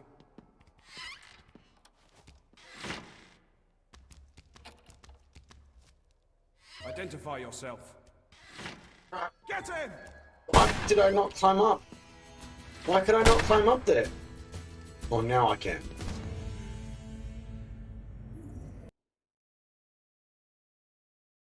Oh, shit. Whoops. My bad. My bad!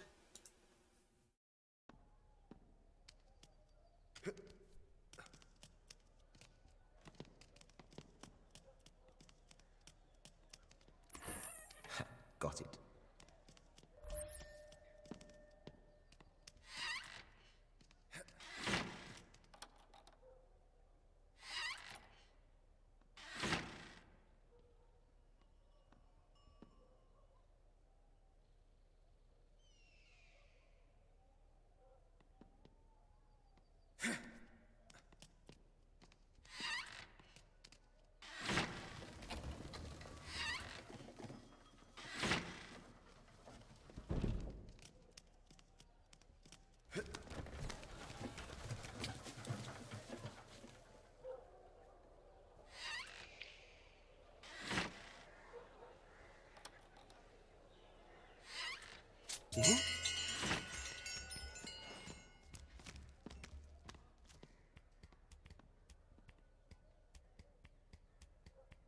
Maybe I'm hearing things.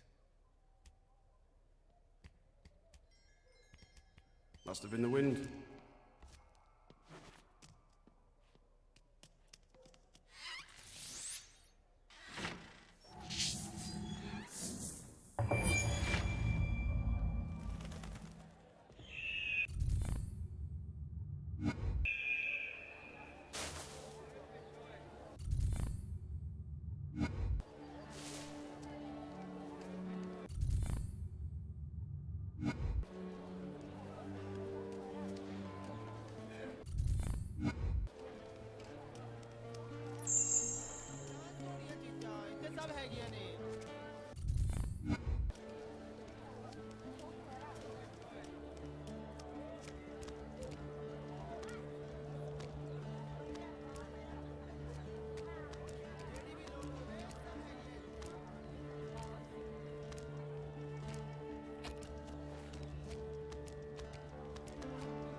Too late.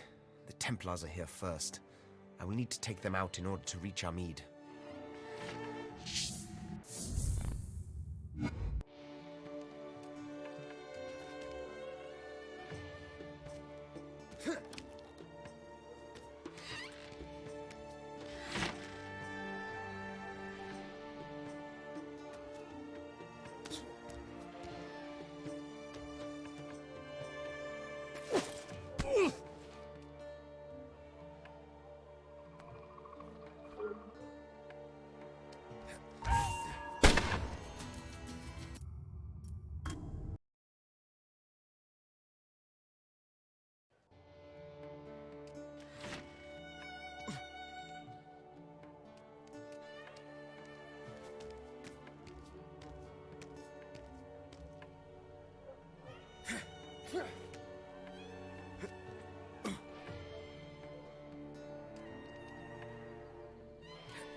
Identify. Oh.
Identify yourself.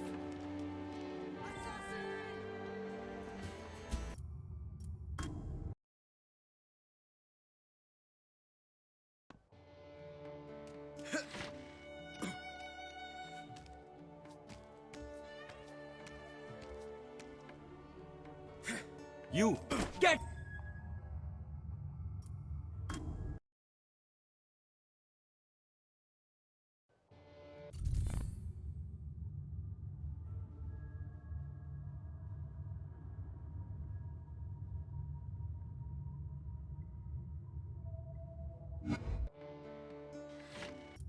Time to finish this one. Alright.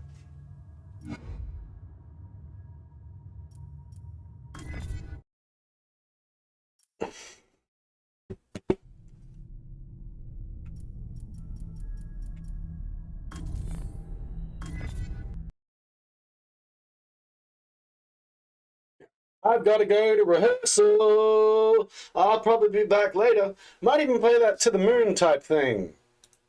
We'll see how we go.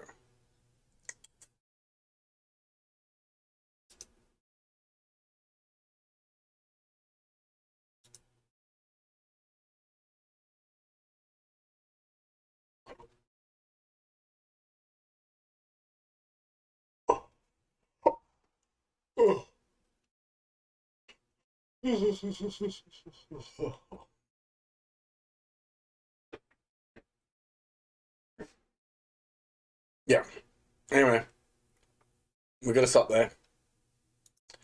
Till next time, true believers, be good to yourselves, be good to each other. Excelsior. Peace out.